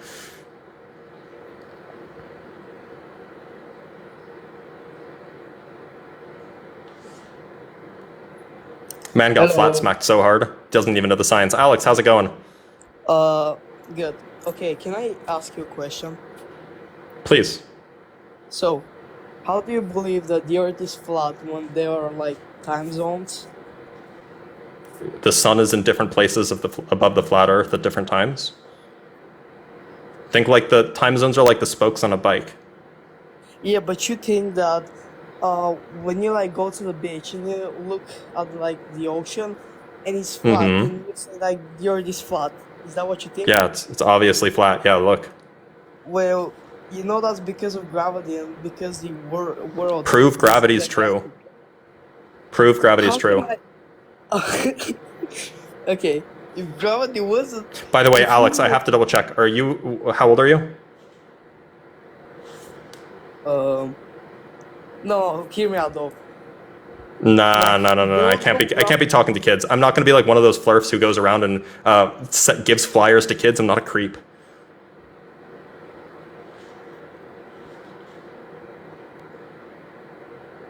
I'm an honest, upstanding member of the scientific community. I just happen to know it's true now. You're Jason, how's it not. going? Really? I'm Not not? a standard of anything. You're a bitch. I'm a You're a bitch. bitch. The classic, most intelligent glober. Can't have an argument, so he just insults my character. Glober. Fuck out of here. Globers, man. They're so mad.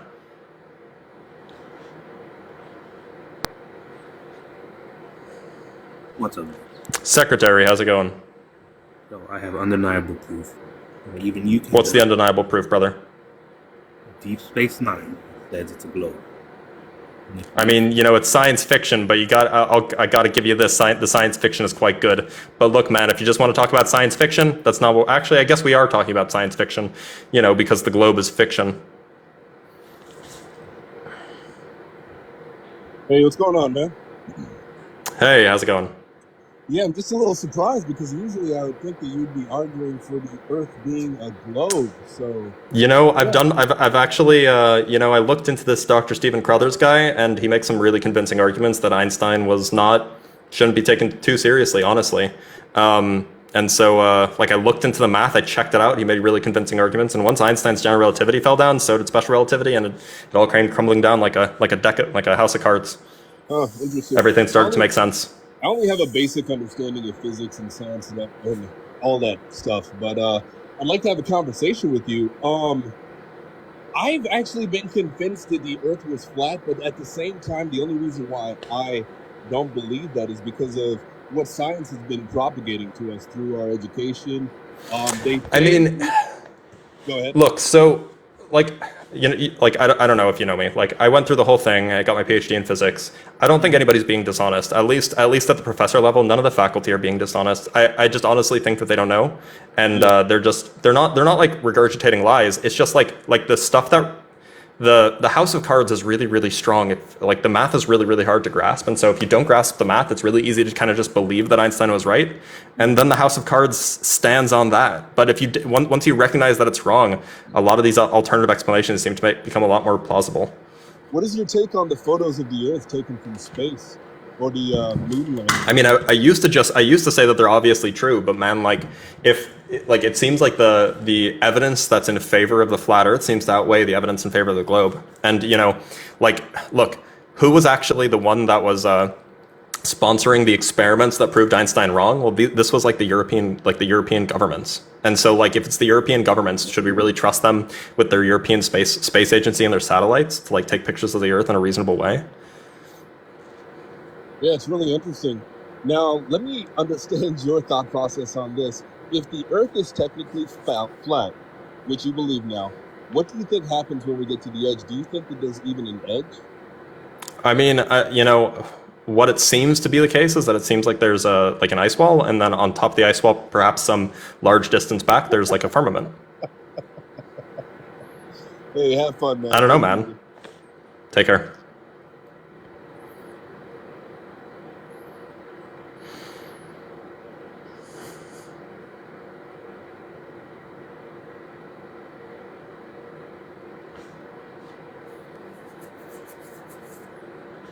Hey man, how's it going? Hey, how's it going, Mr. Tom? Yeah, good man. So I'd just like to say I'm open to people's view. Cool. Maybe you'll come around to the truth. I don't judge people based on their views, but it does raise some questions from my personal perspective. But I'm hoping that you can maybe give your view on that. Yeah. So what about it? I mean, gravity's not real. So once gravity's not real, how do you justify anything about satellites? Sure. So I used to be in the military, right? And one of the things that we rely on in the military is magnetic north. So magnetic north is critical to how you read maps, because over time, magnetic north actually changes. So yeah, I agree. Funny how you don't use magnetic south, huh? Yeah, it is. So you take a map today and then read that same map in 3 or 4 years' time. Yep, it'll be different. Adjust your magnetic north drifts. Your compass readings. So what I'm interested magnetic to know, declination. Yeah, exactly. And what I'd like to know, and I'm not in any way trying to be obtuse, is how does the idea of those magnetic changes factor in to the flat Earth idea? So, I mean, there are a lot of flat earthers who will be like, oh, magnetic north is at the geographic North Pole. That's obviously bullshit, and it's obviously not true. It's just not in the same place. But we do know that the Earth gets squishy and hot the deeper you go. And so, the question is what's the source of the magnetic field and the magnetic torus field of the Earth? I mean, look, I don't know what the source is, but, you can have some sort of ionized plasma or something that's providing a circulating current that gives us the magnetic north field. And, if that ionized plasma is experiencing fluctuations, maybe those can give rise to both earthquakes and the shifting magnetic pole. Who knows? No, so that's fine. And one of the things I would say is, look, so I'm not a flat earther, but I don't, accuse people such as yourself of being completely crazy or anything like that, because I believe science has only so many answers. So if we take, for example, a recent scientific discovery that bases around the idea that the universe is expanding at different rates in different areas, that goes against the idea of the Big Bang Theory, right? So yeah, I mean, obviously the Big Bang was fake. Like, it's obviously false, and we should have known this for the last 100 years. So I agree with you on that. But the problem is we base our understanding of reality and the world, etc., on these theories. But then within 10 years, somebody goes, "Oh no, actually no, that's wrong. We need to change all that." Yeah, I mean, obviously, like, that's like, science is really good. Like as long as you actually do it, as long as you actually do the scientific method and you investigate the theories properly and you run experiments, and it's really, really good. But you can't prove gravity. You can't prove that space exists without actually going there and running experiments. But you can't. So science is a methodology, right? It's not a. Of course. It's not a Yeah. So one more question. So one more question I have. I don't want to occupy all your time on here. I'm sure your readers want questions as well. So, why is it, based on everything we see, that the other planets appear to be round as well, based on the observations that we've made? Look, so I don't know what the planets are. All I can give you is my best speculation. But it seems to be the case that if the firmament is some sort of solid that can melt. People call it sky ice. I don't actually know if it's ice, but that's what people call it. Well, it could be the case that you have that you have little thin regions in that sky ice where light is able to shine through, and that's what would appear to be planets. Now, the question is why do some stars, like the stars that we see, the ones like the Big Dipper and stuff like that, why do those stars appear different from planets? Well, my guess is that the amount of ice that's melted is smaller, or the melted ice is thinner for the planets. And so they look bigger because when you melt something, it's going to spread out in a circular formation. So it's going to look bigger when you see it through a telescope. And B, you're going to get thin film refraction because the ice is so thin that you're going to have wave-like interference as it passes through. And you're going to get banding, which is exactly what we see with Jupiter and Mars, by the way. You're going to get banding in those planets. And so it kind of just checks out. So, for example, the telescopes that we've launched into space. Oh, I don't think those are real. I don't think space is real. Okay, that's fine. But there's just humor. Yeah, sure, go ahead. So for example, if we've launched telescopes into space that can observe more than just the 3 dimensions, they have radio, etc., and they can observe, as far as I believe, planets that are round. Yeah, I mean, but if I don't think that those are real and they're only funded, has any normal person ever sent a satellite up to go look at the planets? No, of course not. It's all run by the government. No, you're right. Unless we had Elon Musk in here and he could, do you think that Elon Musk didn't even launch any space telescopes? Elon Musk. It was run by they're run by NASA, right? But also Elon Musk is a tool. He has the launch module, he's a tool, and he's probably in on it. He's probably in on it, to be honest. Yeah, I mean, the guy's an asshole. Of course he'd be trying to deceive us. Why'd you say that? Well, because it helps him keep power. He has a shit ton of power. He has so many ins with governments. Yeah, cool. If he stays in on the story, then he'll keep that power. If he breaks the story for the public, then they'll just take it away. Okay, so you think Elon Musk lives on sort of knowledge is power kind of thing? Or fake knowledge? Well, it's one of those things where I think that once he accumulated a certain amount of wealth, he was able to, he became privy to knowledge that that not everybody has access to. However, once he had access to that kind of knowledge, the people who would have informed him about this, his what are they called? The people that he talks to, NASA and a European Space Agency. These people have connections in the higher federal governments, of course, and so they could just threaten to take away his money if he gives up the story, right? So let me ask you this question. So if you genuinely believe that obviously we haven't launched those satellites into space, what do you believe our view from this planet looking out actually is? Well, look, I mean, there's obviously a dome above us. We can all see it. I think that there's It's when you look up, it's around, it's the sky. obviously a dome. So how do we get energy and sunlight then? The sun is inside. Okay. Yeah. Sorry, I'm not reading The the sun's like comments. 5,000. I'm just No, asking you're you. fine. I'm just asking you from my own sort of point of view here. Yeah, no. I mean, look, like the sun, like it seems like the sun is like 4,860 miles up. The dome is like at least 5,000 miles up, maybe 6,000 miles up. At least at the center, it's going to obviously be less high the further out you go. So who do you believe created the dome, if it was created at all? Well, I mean, look, like I'm an atheist. I don't think that there's like a creator or anything. It's possible that the universe has always existed. No, it may have always existed. Yeah. It may have always existed. Like, could be. I mean, based on how we see things, and I'm talking about my own bias here. We always see a start and an end. So there must have been a start. That's what theists tend to say. Yeah, I'm not convinced by that argument that there has to be a start or an end. No, I don't know why you would think that there's an end, and I don't know why you would think that there's a start. That's me recognizing my own bias. Yeah, sure, that's fair. So, what about the idea of multiple kind of what's the word I'm looking for? It's lost on me right now. But so if there is a dome around the Earth, it's not there because of a random reason. It's there because it might just be necessary for a universe to exist. It might just be how it's always there. Like I mean, look, even on the globe model, like the point is that like on the globe model, we don't know how the universe got here, and we don't know if it's always been there, or if it's always not been there. So like it could be the case that the flat Earth has always been there. So I agree with you on that. I think that the idea of a Big Bang is total bullshit, and that we actually have no idea about how the universe came to be, or we really don't have a fundamental understanding of physics. I mean, yeah, so it all boils... I mean, like, look, like Newtonian physics is pretty good. It works pretty well, right? Like, if you throw a baseball, it'll fall at a certain rate and stuff like that. Yeah, I mean, but it's pretty good. Like the physics... the physics that you can actually experimentally test, I'm totally on board with that. Electromagnetism, totally legit. Anything with electricity totally works. Even quantum stuff works. Like, like cell phones and stuff rely on quantum mechanics. But like, that's stuff that we can test in a lab. How can you test gravity in a lab?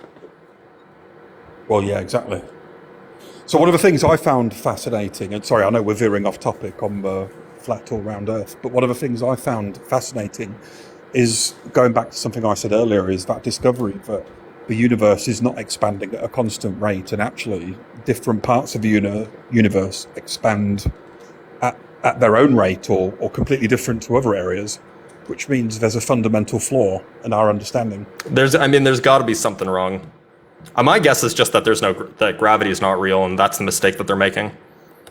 Yeah, so I suspect that might be it. Or gravity and time. We're too obsessed with those. Oh yeah, who knows what time is? Well, I think it's man-made. I don't know. I mean, it seems like time is a real thing because, like, I don't know. I feel like regardless of clocks, if clocks didn't exist, people would still age, right? Well, it's the idea that maybe everything's a constant, right? I don't know what that means, brother. Sorry, that if time didn't exist, everything's all happened at once. Well, but that's not what's happening, right? Well, like it's not everything happening at once. Like I'm saying one thing and I'm saying a second thing. Yeah. No, I understand. Sorry, I've probably not explained that very well. But anyway, it seems like we've run our course. I'm going to let you down, but welcome to the True Earth, brother. Have a good one. Thank you for the chat. Cheers. All right, there's this shill that says I'm too afraid to talk to him. Jim the shill, are you ready to come to the True Earth? Are you ready to come to the True Earth? I can tell you it's not flat. I'm on it. I also know it's not a globe. Don't tell me you're one of these weirdo convex Earth types. Concave Earth, whatever you think it is. Look, I believe in the elegance of design, and I can tell you, as below, so above. The cosmos were created in our image, in my image specifically, and I can tell you I'm roughly kidney shaped. We got a heretic here. No. Even atheists don't appreciate heresy. None of this. We have another true glober. We have another true glober shill. Oh no, this is Tyler. Real Truth Seeker. I just want to let you know I'm proud of what you're doing. I hacked Average Glober's account just so I could spread the truth. I think you're doing a great job. Power to the people. Power to the people. W Flat Earth. W Flat Earth. Get flat smacked, Globers.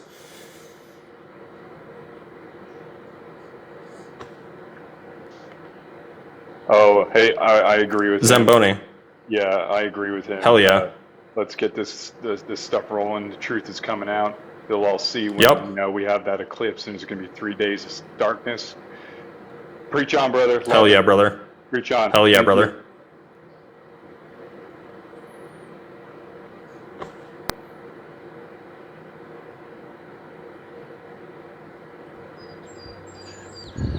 WDR, how's it going? Hey, it's going good. Thanks for having me on, bud. I was just out here jogging, listening to you. Your face is new, but your theory is very familiar. And I want to just give you a pat on the back for coming out here and sharing the truth. The world is not a spinning ball. We live on a level plane. Good job, my man. Hell yeah, brother. Keep on keeping on. You bet.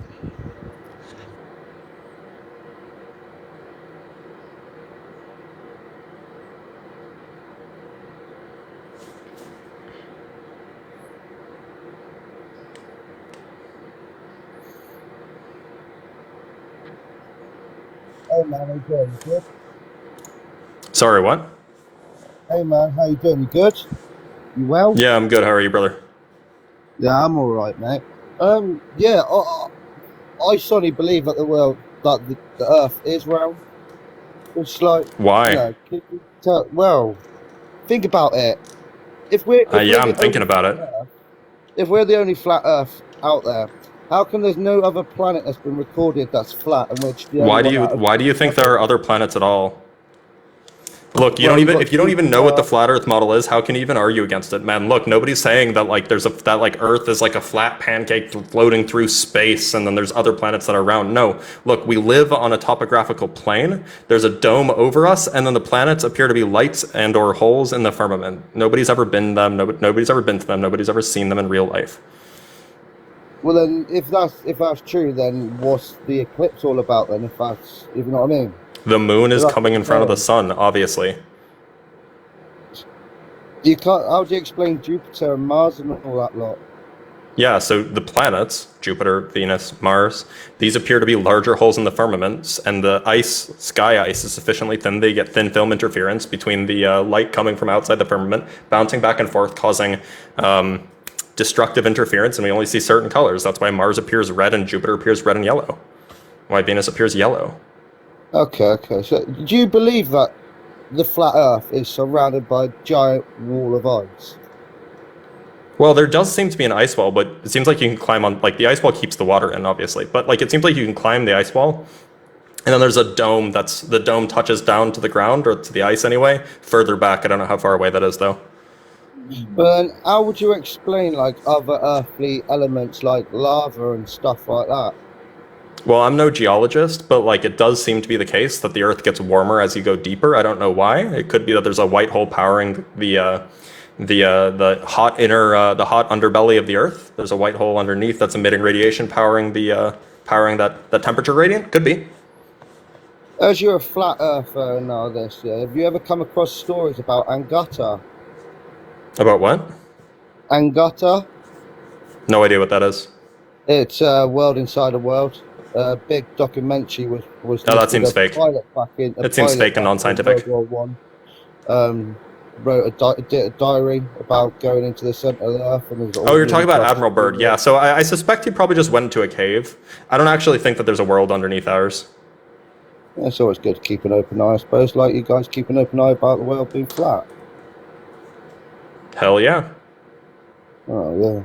I find it just a bit mad. So what would happen if this ice wall had a crack go through it? What would the water just go rushing off? I've thought about that. So, wait. So the ice wall is it's not just a thin little wall. It's miles wide. So think of it more of a plateau surrounding the oceans. Yeah. So what if the tectonic plates split up and it causes a massive fucking crack for it? Sorry about French. A massive crack. I don't think that tectonic plates are real. You don't? No. No? Well, you only Why got to would look I? at what's going on around the world, don't you? Like, there's even New Zealand splitting off into a different country, innit? Two different Well, islands. I mean, I don't think that you can. I don't think that you can prove that like New Zealand was once somewhere else. Like maybe it was, but I don't know how you would even prove that. Like, can you see these tectonic plates? Can you actually like measure their position and like actually go and like see what they're made out of? Because like if you can't, then it's just pseudoscience. I mean, you can hear them on sonar, moving about, scraping about, and that lot. But like you got to remember, not with sonar, you can't. Or I mean, maybe with so like geophysicists say that they can like see it with that they can like see them with seismic waves, but that it's so low resolution. I don't even think that the data is that consistent. The thing is, we was all one continent at one point. It was just Africa. I don't think that's true. Why do you think that's true? It split all the continents apart. Well, so the tectonic plates might not be real, but the continents may very well move. That's totally reasonable. How would you explain them moving then? Magma bubbles, perhaps? Where would the magma come from? That's flat. Well, the Earth is as you dig deeper, the Earth gets warmer. So it seems like it's But then it seems like that there could be a source of heat down deep. Surely, if you dig down deep enough, it wouldn't get hot; it would get cold because it's flat Earth, as you're saying. No. I think that there might be like I think that there might be like a I think there might be an energy source beneath the Earth. What do you think's on the other side of flat Earth? It could be a white hole. Or something? No, it could be a white hole that's providing an internal energy source for the Earth. But we're getting our energies from the sun and that. Yeah. So like the topographical plane of the Earth is like at the lowest temperature. So as you go up, it gets hotter. At least once you get above the stratosphere, it gets hotter. The stratosphere gets colder for atmospheric reasons. But once you get above the stratosphere into the thermosphere, it gets hotter and hotter as you get closer to the sun. And then also as you dig deeper down below the Earth, it gets hotter and hotter. So like we're almost perfectly situated. It seems like too much of a coincidence on a globe Earth, but we're almost perfectly situated between hot deep down and hot high up. So you don't think we've got an Earth? The Earth has a core? Then is that what you're saying? Well, how could it have a core if it's not a sphere? Well, that's the only explanation for it to be lava and that. Like, no, you could just have another energy source below. Because of everything rotating around, causing friction and heat and that. Like, that's how you get lava. No, I mean you can just have another energy source below, right? Like what?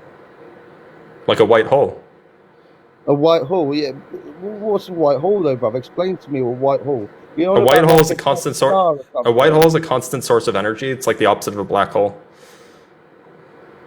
But then, if that was possibly true, then I suppose like solar flares and stuff like that wouldn't affect us, would it? Why wouldn't it affect us? Because we're sat on our own source of power. Well, look, we do know that geothermal power is a real thing, right? Right. It's not like all of the energy that we get comes from the sun. Well, so what I'm trying to say is, like, if we got a solar flare hit us, yeah, that's all electricity done for months and years, right? Yeah. So they can, yeah. But you're suggesting that we're sat on a white hole, loads of power and everything. All we just have to do is just stick our rods. Well, it might not be loads of power. It's probably less power than the sun. That just doesn't make no sense, mate. I mean, that just sounds like incredulity. If you want to make an argument, make an argument. Don't just say it doesn't make sense. I'm not trying to argue, trust me, bro. I'm not trying. I'm just trying to have a normal conversation with you. You know, I like to get an open mind about things. You know, I'm not going to nitpick at you or anything.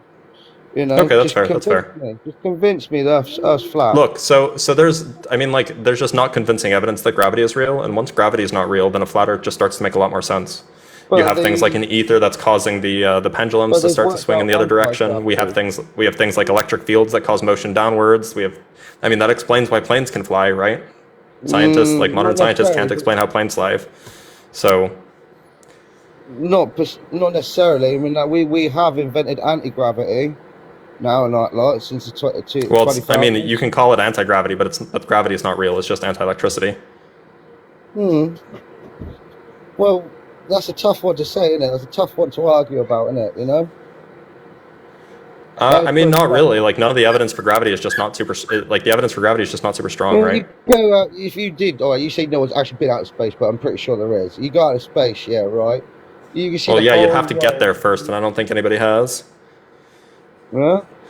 Have you ever thought about getting hold of a kite, yeah, attaching like 3 or 4 tight kite strings to it, yeah, making it extra long, with a little camera Yeah, on sure. top, and get right up there above the clouds and seeing for yourself? Yeah, I mean, yeah, the Earth. What you'll see is you'll see a flat Earth. Yeah, but how do you know if you haven't tried?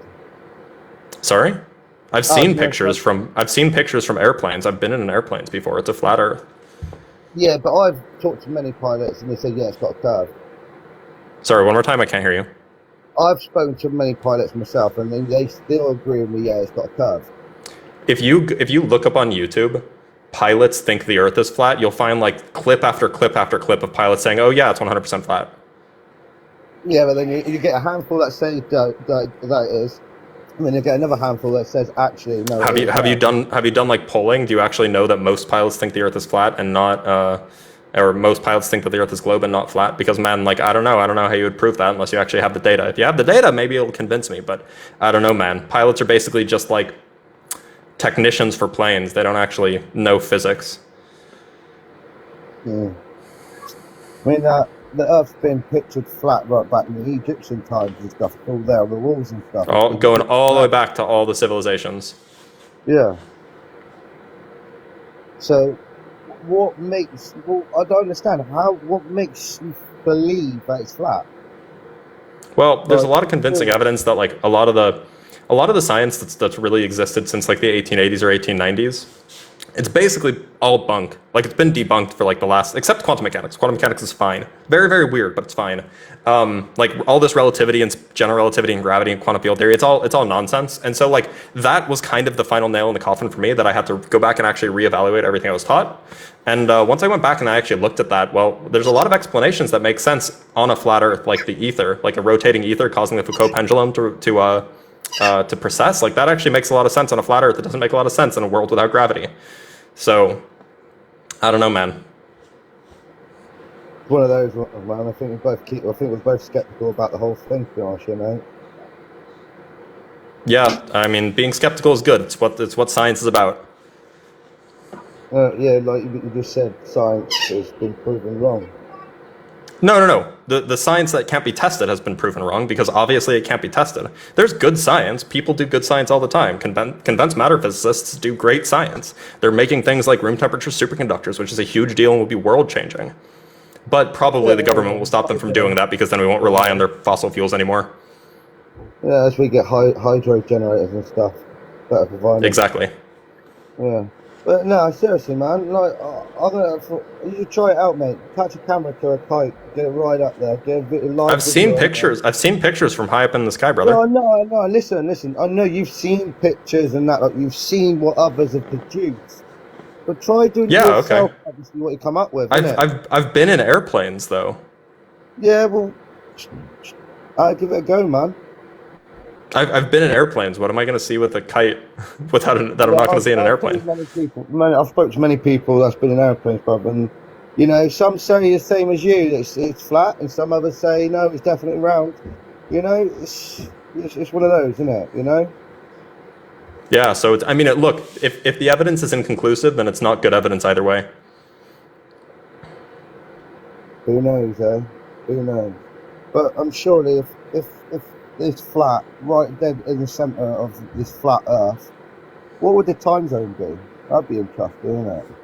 There's no the time zone at the North Pole is non-existent at the North Pole in both the globe and the flat model. What? There are no time zones at the North Pole, whether you think the Earth is flat or not. Okay. Because the time zones all meet at the North Pole, right? Yeah. But how do you explain the time zones? Like, you know, let's say New Zealand, for an instance. I'm over in the UK. How do you say New Zealand, like, being, 12, 13 hours ahead of us? Yeah, the sun is closer to the UK than it is to New Zealand, so obviously it's going to be night for them. But if it's flat and not round, it'd be daylight shining straight across, wouldn't it? No? Do you think light travels forever? Well, why does the expression say it's like the speed of light? Look, the speed of light changes, but that's neither here nor there. The point is that light, like, if you shine light through a dusty room, it'll be dimmer on the other side, right? Because, like, the dust absorbs some of the light. The atmosphere absorbs light, too. Why do you think the sun gets darker as it gets closer to sunset? Because it's just going around the Earth. No. What I mean is that, like, whether you think we live on a globe or on a flat Earth, the sun is too bright to look at when it's noon, but it's not too bright to look at right before sunset. So the point is that when things are further away, when it's passing through more atmosphere, it gets dimmer. And it's just like when you look at mountains off in the distance, like the mountains are like really, like they're really grayed out and fuzzy. Like if things are far enough away, you just can't see anything. Why can't I see other countries like for a telescope then? Well, it depends on how far away the country is. If you're in, are you in the UK? You can probably see France if you get a telescope and you go to the shore, because that's only a few dozen miles away, and so the light won't be extinguished before them. There's a story about that as well. That's been proven like it's not flat. Over out in where in Wiltshire, so some geezer built a tower in the 1800s in hopes that he could see over to France in that lot. Well, he built as high as he could, got up there, couldn't see France, and committed suicide. I don't know, man. I've seen pictures of the Eiffel Tower from London. From London, you've seen pictures. From London, pictures of the Eiffel Tower. You've seen pictures of the Eiffel Tower. Yeah, in fact, a guy was on this live earlier, and he pulled it up, and he showed everybody. You can also see the Swiss Alps from France. You definitely can't, mate. But he's pulling your leg down. I've seen pictures. Look, I mean, do you think the pictures are fake? Because that's, I mean, like, if so, then you're no better than what you say that we do when we call pictures fake. Mate, your eyes could lie to you, know. There's a lot of things people. You're right. They could. Your eyes could lie to you. You're right. You know, there's a lot of things people can pull off, and it looks legit, bruv. Come on, you can't listen to everything that people tell you. Come on. But I can tell you. Yeah, you're right. You shouldn't listen to the government telling you that the Earth is round. When I'm telling you, we cannot see the Eiffel fucking Tower. We cannot see it from over here. Look, man. I mean, maybe you can't with your eyes, but with a big enough telescope, we could probably collect enough light that you could see it. It just can't, mate. It just can't.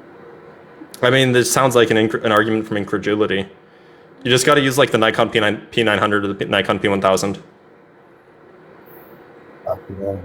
Jesus Christ, mate.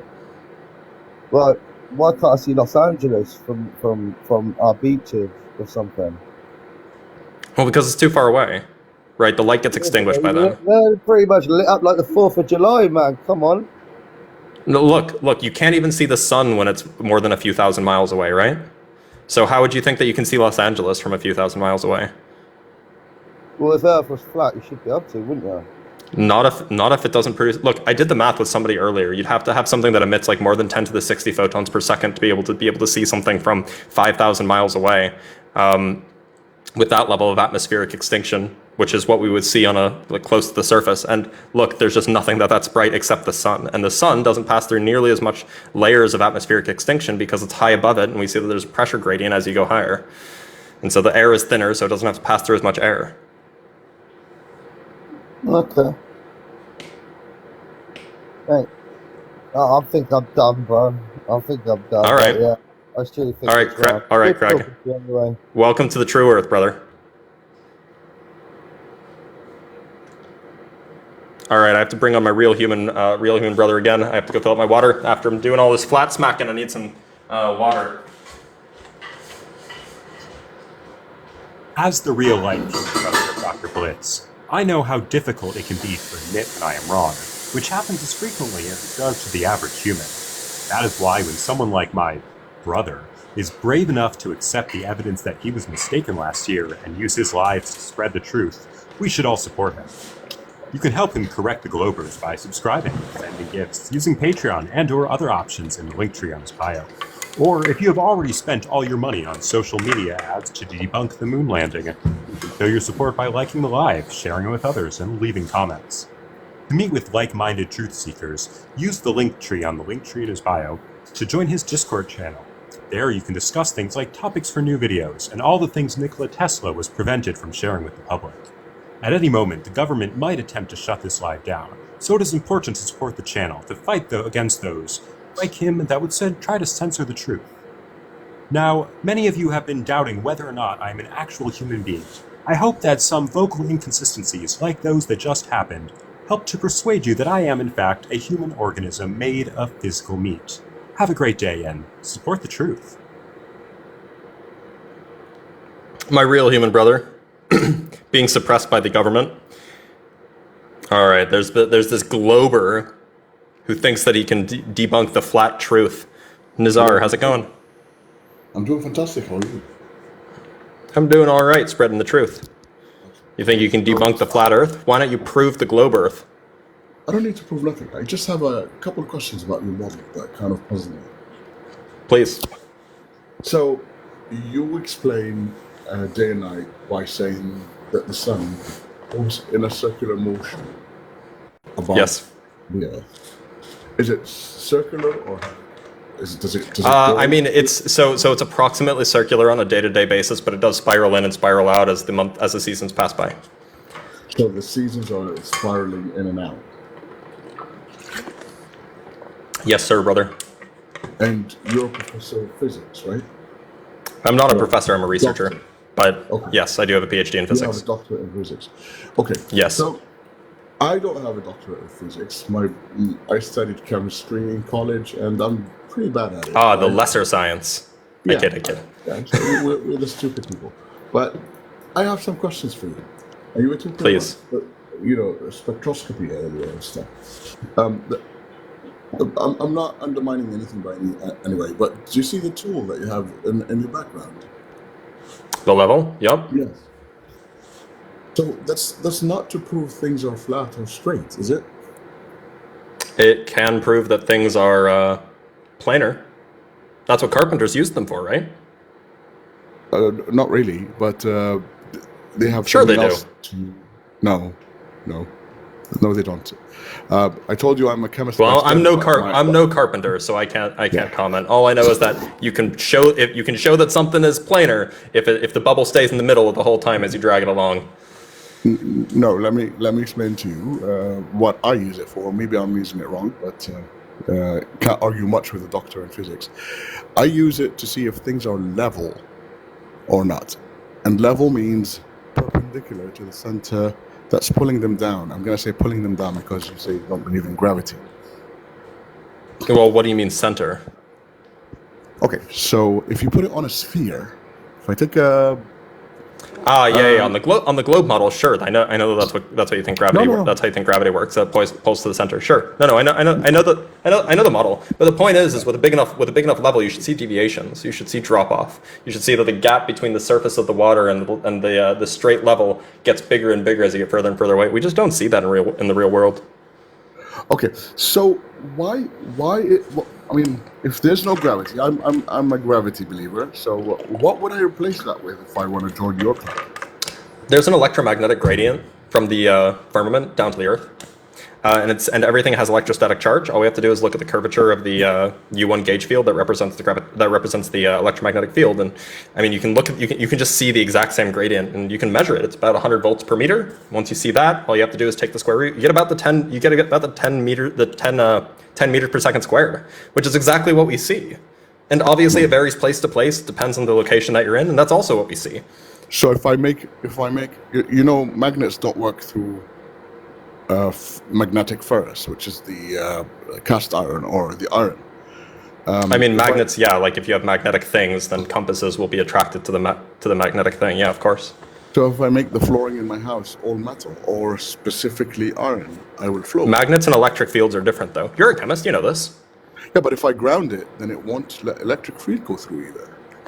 I mean, look. So the point is everything experiences everything experiences an electric field, right? Or everything is charged. So even if you ground it, all that means is that the electric field or the electric potential difference between the surface and the ground is just interrupted, but it continues down below it.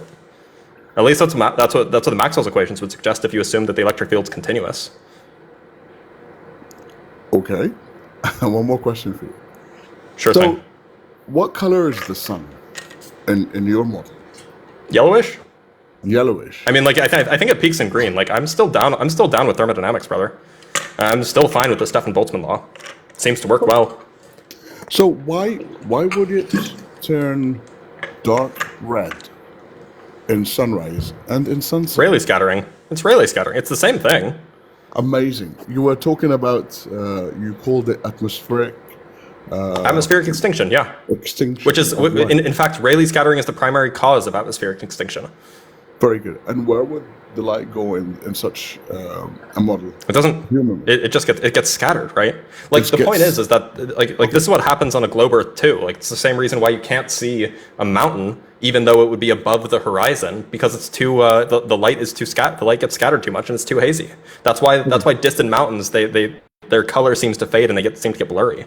Right. Beautiful. And how does darkness happen if you have a model that's flat and the Earth is shining on one part of it and the atmosphere is scattering the light all around?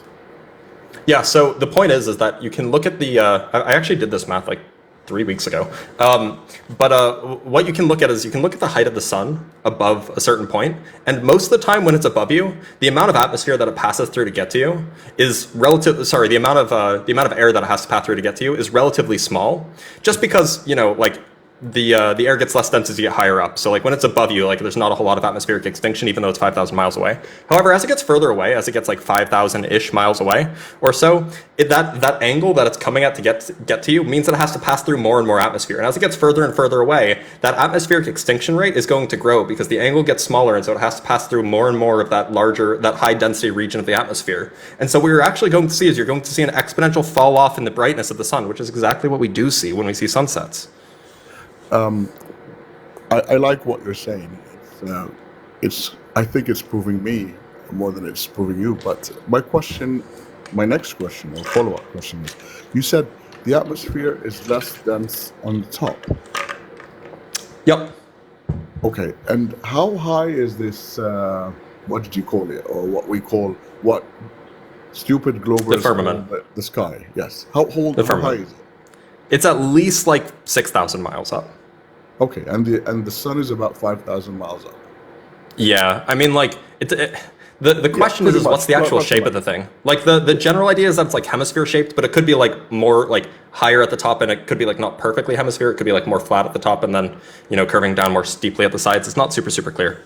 Okay, so at the top there's no atmosphere at 5,000 miles. Is that correct, or am I wrong? That seems to. I mean, nobody's been up there, but like that would be reasonable, yeah. Okay, then with that model having no atmosphere, maybe not no atmosphere, but maybe just very thin atmosphere, right? Okay, and very thin atmosphere and very, what do you call it?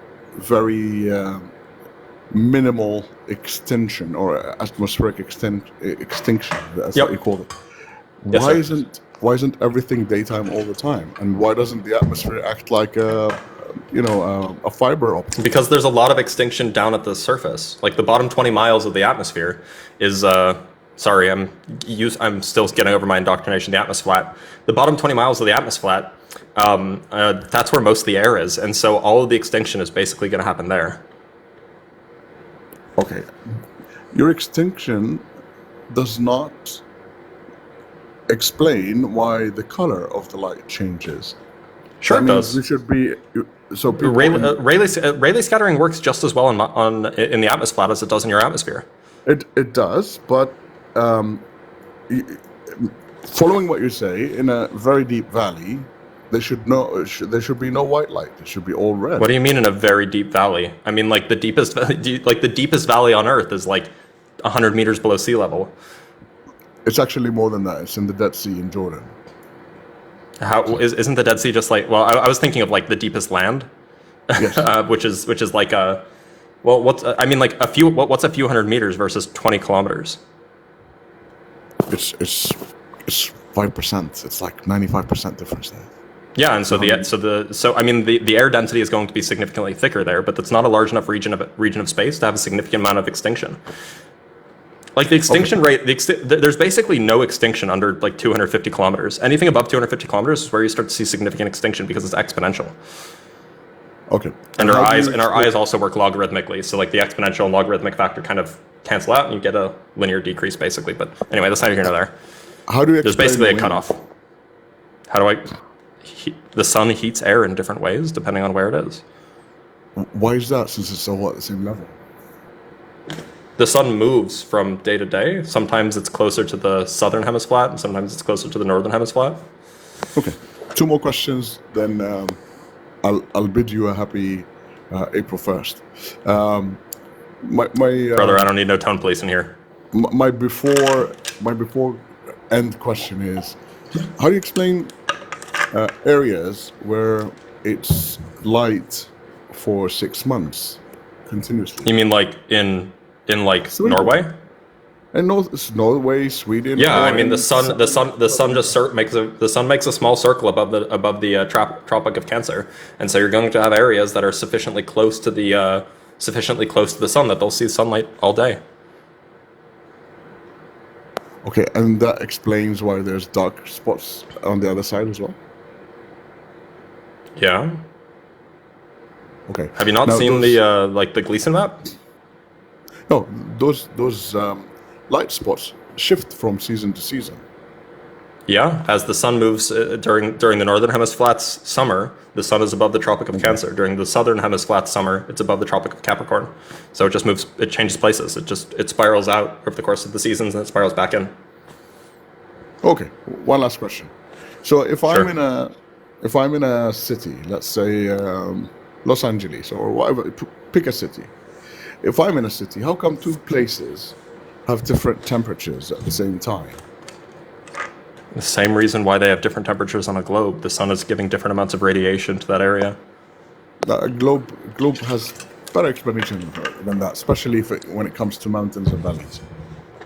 I mean, mountains and valleys are irrelevant on my model, just as they are on yours. Like on a mountain, whether the sun is 5,000 miles away or 93 million miles away, like if you're 1 mile up or 2 miles up, it's not going to significantly affect the amount of radiation that you get. I disagree, but okay. I mean, we can work out the math. You just use the inverse square law. It'd be sorry, I lost something. Yeah, so I mean, if you're 2 miles up, then that would just be the square of 2 miles divided by 5,000 miles. That would give you, 1 over 2,500. And so then you could square that, and that would tell you how much less or how much more how much more radiation you would get at the top of a 2 mile mountain, even if the sun is 5,000 miles away, which is like a fraction of a percent. In your case, it would work like backwards. No. Yeah. So on both of our models, mountains are colder because of atmospheric effects, not because they're closer to the sun. However, your model suggests that the sun is smaller than the Earth. Does it? Yeah, sure. Okay, so it works reversely. Why would it work? The size of the sun doesn't matter. The size of the sun just affects how much power it radiates. And how much power does the sun radiate? About 1,000 watts per square meter on the surface of the Earth. How many photons is that? I don't know off the top of my head. Do you know? We could work it out if you wanted to. That's why. Okay. No, we could 100% figure out how many photons you get at the surface of the Earth. It's 1,000 watts per square meter, so that's 1,000 joules per second per square meter. Now we know what the average wavelength of those photons are. It's going to be 550 nanometers or so. We can know the energy of a photon is Planck's constant times the frequency. So then we just divide the energy divide the total energy by the energy per photon. We get a total number. It's like 10 to the 42 or something. Okay, amazing. So let me tell you something. I read somewhere that the human eye can detect 1 photon. Is that correct? I've looked into this, and apparently it's kind of like folklore. I don't know, it's based off of one study from like the 60s or something. Okay, and so I'm not sure. I'm not super convinced by it. I have personally tried the theory that says you can see a match a mile away. I've seen one. Yeah, that's true. That's true. Yeah, you can. Okay. Yeah. I think that you can. So it's something like you can see a candle from like 2.5 kilometers. Okay. So a match from a mile away is plausible. What would be the radius or the diameter of the Earth model that you're talking about? What? You mean what do the globers say that the Earth is? The globers say that the Earth has 4,000 mile radius. That's the globers. What about the flat earthers? I don't think that the Earth has a radius. It's not a sphere. So what does it look like? What's the shape? It's a topographical plane, and then in the downward direction, I have no idea. It might continue on forever. It might be that there's another side. It might be that there's like some sort of energy source below. I don't know. Okay, so you're saying that when you say that, it makes me think there are spots on Earth that are always lit or always dark based on your model. Mostly. Why would there be? Why would there be? Because why would there be? And it's not. Why would that make it always dark? It's not a circle, and the Earth goes in circles, correct? I mean, the sun goes in circles above the Earth. The Earth is a stationary geocentric model or stationary geocentric object. Imagine it in your head. Wouldn't there be a spot if it was like a different, if it's a quadrilateral or a different shape than a circle? Wouldn't there be spots that would have less light constantly on that model of sun movement? No, it's the sun. If the sun gets, You think about it. I am. Go look up like Gleason map flat Earth simulation. You'll see how the sun moves, and you'll see how it illuminates the land beneath it. Like the ray optics equations check out. Okay, hold on. I'm looking up Gleason flat Earth model. Is that what you want me to look up? Gleason flat Earth model, solar simulation, something like that. Yeah. It's a circle. Yeah. Well, it's a plane. We just don't know what's past the ice wall. So why don't you? Why did you say it doesn't have a radius or? Well, it probably goes on forever.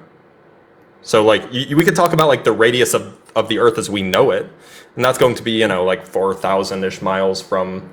No, it's like 8,000 miles. I don't know. I'd have to go look at the map again to get the scale. It's some distance from the pole to the center, or from the pole to the ice wall. I guess it'd be like 12,000 miles, maybe. I don't know.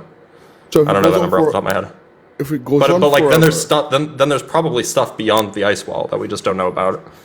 If it goes on forever, and you say the sun is smaller than the model that we live in, or we live on, which is a fraction of that forever space, then there is darkness beyond that, correct? Oh yeah, I mean there might be other suns out there beyond the ice wall. Nobody knows. There might be like there might just be like a whole bunch of like hemispheres like sitting on like hemispherical domes sitting on top of like separate like disks that are all connected. Okay, and what's the rate of your light extinction theory? You can look it up. There's a link on there's a formula that you use on Wikipedia. If you look up atmospheric extinction, and you scroll down, it's like halfway through. It'll actually tell you how much light falls off as a function of distance. It's exponential, and it does it for 500 nanometer light, but I don't remember what the number is off the top of my head. But I remember that when I was doing this calculation, it was like after 250 miles, it drops to like 0.01%, or like sorry, not 0.01%. It drops to like 1/1,000,000th the amount of light after 250 kilometers or something like that. So light dropping by 1 million is still visible light, even after 250 kilometers. Yeah, and that's when the sun is, when if something so that's 20-fold. That's 20-fold. 20 million, 20 millionth of the sun's rays. No. It's a millionth. It's a millionth every 250 kilometers that you travel. So if you go 500 kilometers, it would be a millionth of a. It'd be a millionth of a millionth. So it's multiplicative. It's exponential. It's exponential, not. It is. Yes. Atmospheric extinction is exponential. Yes. So if it's exponential, that means I only have to travel a small distance for it to reappear. Unless it's dark. Well, look. So like if it disappears. Hold on. Please let me finish. Please let me finish. Disagreeing. No. Look. Look. If it's exponential, then it might disappear at 500. It might disappear at 500 miles or whatever. But if it's 1,000 miles away, you'd have to drive 500 miles before you even see it again, right? Here's my question. If it's exponential works both. It's like a funnel. It works both ways, right? Mm-hmm. And so if I move a little forward, if I go up 250 miles into the atmosphere, you said 250 miles or 250 meters? It's like 250 kilometers is where you get like a factor of a million. Okay, so if I go up 250 kilometers, then it will go up by 1/1,000,000th the power, correct? Not up, because the atmosphere, the rate of atmospheric the atmospheric density basically drops to zero above like 20 or 30 kilometers or so, and so the extinction rate is very, very small at higher altitudes. It's only the atmospheric, like the factor of like a millionth or so over 250 kilometers is, and I could be wrong about the exact factor. It's been a while since I actually did the calculation, but I vaguely remember it was like a factor of a million over 250 kilometers. That's horizontal, near the surface of the Earth, because that's where the atmosphere is densest. If you go up 50 kilometers, the atmosphere is like hardly anything, and so there's basically no extinction, which is why we can see the sun so far away until it gets to a certain angle, at which point it passes through enough of the lower atmosphere that we can't see it anymore. I used to live in a 12-story building. 12 stories isn't enough to see any significant level change in atmospheric density. Oh yes, when it's exponential, at the ends of the exponential. Sorry. We're talking about atmospheric density, right? No, we're not talking about the atmospheric density. The atmospheric density is no, I know, but the point is that the atmosphere at 12 stories is basically the same as the atmosphere at 0 stories. But there is a reason why you can see. There is a reason why you can see further higher up, and that's because you see just a teensy tiny bit further because it's passing through a teensy tiny bit less atmosphere. Yes. Because it has to angle up through that atmosphere in order to get to you. I understand, but at the end of the curve, okay? There is no end of an exponential curve. No, and well, toward the further you are from the 0 point, the steeper. There is no zero on an exponential curve. Yes, there is. You can start. No, there's not. Of course you can. E to the minus x never reaches 0. Okay, if you start one from 0 and go in one direction, let's say we say that the terra or the dirt is 0. Sure. Do you mean you're going up? Yes. Okay, so the atmosphere. So the atmospheric density is the atmospheric extinction is a function of atmospheric density. Okay. Right. Okay. So like no. But the atmosphere is basically the same density as you go up like even like 1,000 feet. It's basically the same. A few thousand feet, the atmospheric density is basically the same. It does decrease a little bit, but not very much. Okay. So the extinction at level at the surface of the Earth is basically small. Yeah. Thank you for swaying away from my point. You're a doctor of physics. You know what I'm talking about when I say it's a reverse exponential curve, starting from 0. And a reverse exponential it goes like this. Starting from 0 would have huge differences at small changes in let's say in any of the axes. But you forget that our eyes are logarithmic, right? There's a reason why we can see a candle. No, but this is why brightness doesn't appear to change very much. Our eyes are logarithmic, and the way that sensors behave in general is logarithmic. This is there's like a psychologist from like the 50s who proved that this is just like a general phenomenon of how sensors work. They behave logarithmically. So even though the actual measured intensity would drop off exponentially, our eyes detect a linear shift. No, that's not where I was going with this. Where I was going with this is if somebody is sunbathing on a building that's 12 stories, which I used to do when I was young, all the time. Mm-hmm. Compared to somebody who's sunbathing at the beach, you'll have different results, right? No, not significantly. Well, I mean, you can work out the math. Look. It's really not. If the extinction rate is sufficiently small, like there's a reason why it takes 250 kilometers in order to see any sort of significant drop off, right? Over 100 meters, or I guess 10 stories is what, like 36 meters, something like that. Over 36 meters, the difference in extinction, even if it's exponential, you can just go look up the extinction rate. It's just really, really small. Like it'll be like 99%. I will disagree with you there, but I must say. Well, do the math then. You're excellent at going on and on and on. Thank you so much. It's been fun. Nizar, thank you for being here. Bye-bye. Welcome to the truth.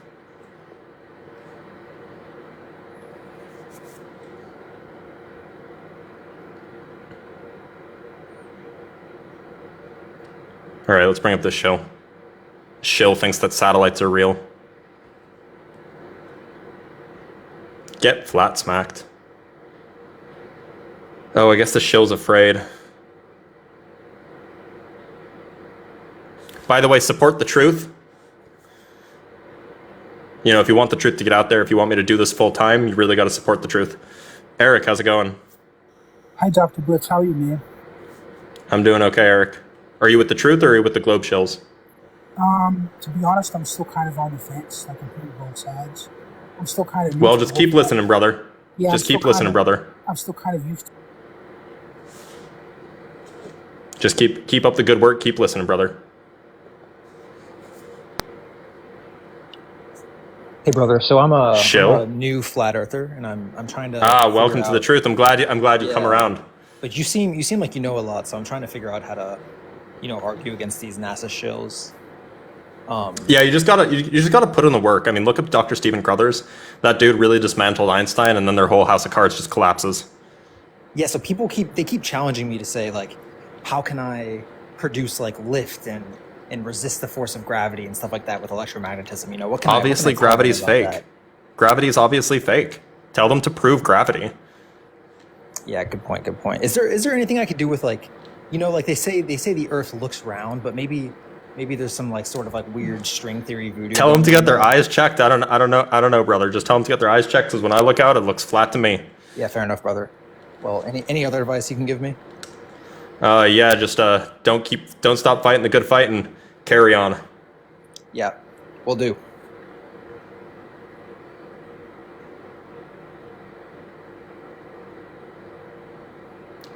We got one more on the team. Hell yeah, guys. Hey, Dr. Blitz, how are you? John, how's it going? Good. Hey, I keep on getting these Glovers showing me pictures of the sun setting. And yeah, I mean they're using solar filters. All solar filters do is they bend the light downward so it looks like the sun is lower than it actually is. We all know that the sun gets dimmer as it gets further away. Yeah, but they're telling me that the sun's not moving away around in a circle like it's supposed to. They say it's just. I mean, they're wrong. Solar filters bend light upwards so that it appears that the sun is lower in the sky than it actually is. And so that they like, oh, that's how the sun has disappeared. No, it's just optics, brother. Yeah. And then they're telling me that like the stars turn around in the south hemisphere. Yeah, yeah, they do, and that's because the personal dome of vision is non-Euclidean. It's hyperbolic. And so when you're closer to the dome, which the southern hemisphere flat obviously is, you get more refraction happening from the dome through which the light is passing. It makes sense. Yeah. The other thing that they were telling me is that they're saying that only charged objects move as a result of electric. Everything's charged. Tell them to learn their own science. Yeah. They're saying that there's things that can be neutrally charged with respect to the ground. Tell them to give you an example. If they say neutrinos, just tell them to prove that neutrinos are real. Neutrinos are fake, invented by NASA. Yeah. Okay. All right. I'll do that. Thanks. Take care, John.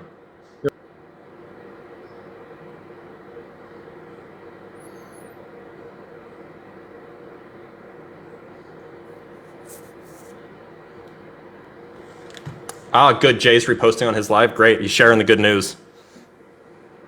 Brian, how's it going, brother? Good. How you doing? I'm doing all right. Hopefully you're on the side of truth and not on the globe shills. Well, I'm on the fence, and I got a question for you. Yeah? Okay, on the flat Earth model, it shows the sun as if you're looking straight down at the map, and they show the sun orbiting around the North Pole, and then it moves from north to south, correct? We don't use the word orbit because orbit implies gravity. It's not gravity, but yeah, it moves around in a circle, kind of spiraling outwards. Yeah, okay, that's what I meant. So, this is my question. So, how fast does the sun travel?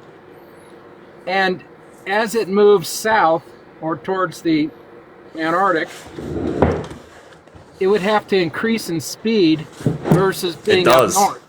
You're right, it does. You know how it does? So my hypothesis, and I can't prove this yet, but I'm working on the theory right now. I'm actually working on writing a paper about it. My hypothesis is that because of the charge, the charge distribution in the firmament, that must be the cause, that must be the driver, like the circulating charge in the firmament must be the driver of the sun's circular motion. And as it gets closer, as the sun moves further out, it gets closer to the firmament, and so the effect of the charge causes it to speed up. Is there a way to measure that speed of the sun? I mean, yeah, I mean, you can just see that you can just see that when you're in the southern hemisphere, you can just see that it's moving at the same rate as it appears to move in the northern hemisphere. But if it's in the southern hemisphere flat, then obviously it's moving faster. Okay, I guess I'm kind of looking for proof of that, but. I mean, look, you'd have to, like, if you want proof of how fast the sun is actually moving, you'd have to go to the sun and measure how fast it's moving. Right. So, I mean, on the globe model, the Earth rotates at about 1,000 miles an hour. Yeah, I know, it's absurd. And so, why aren't we flying off? Well, yeah, I asked the same question. No, they actually give a reason. They say centripetal acceleration is not bigger than gravity. Yeah, but I mean, like, we would feel that, right? Okay. So a second question is has the shoreline of Antarctica ever been measured? And not accurately, no. Because if it could be measured in distance, that would tell us whether or not the ice. I know, wall right? is, right? There's a reason why Admiral Byrd took months or years to go all the way around it. It can't be as short as they think it is. Yeah. So that's my other question, and how do we prove that? So. Yeah, those are a couple of questions I have, and I'm on the fence because of those couple things. So. Yeah, I mean, brother, keep fighting the good fight and come to the side of truth. We'll meet you over there. All righty. That's all I have. Thank you. Take care.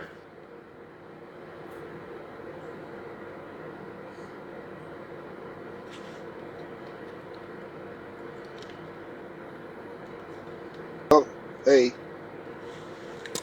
Waylix, how's it going, brother? I'm fine, thank you. So, I see that Are you on the side of truth, or are you with the globe shills? I'm with the globe shills. Don't worry, we can pull you back to truth. We got this. Nah, I hope to do the same to you. Anyways, I just want to ask you, when it's winter in the northern hemisphere, the sun is supposed to be on the southern tropic. Yep, Tropic of Capricorn. Yeah. Yes, sir. So when it's that means it's summer in the southern hemisphere, right?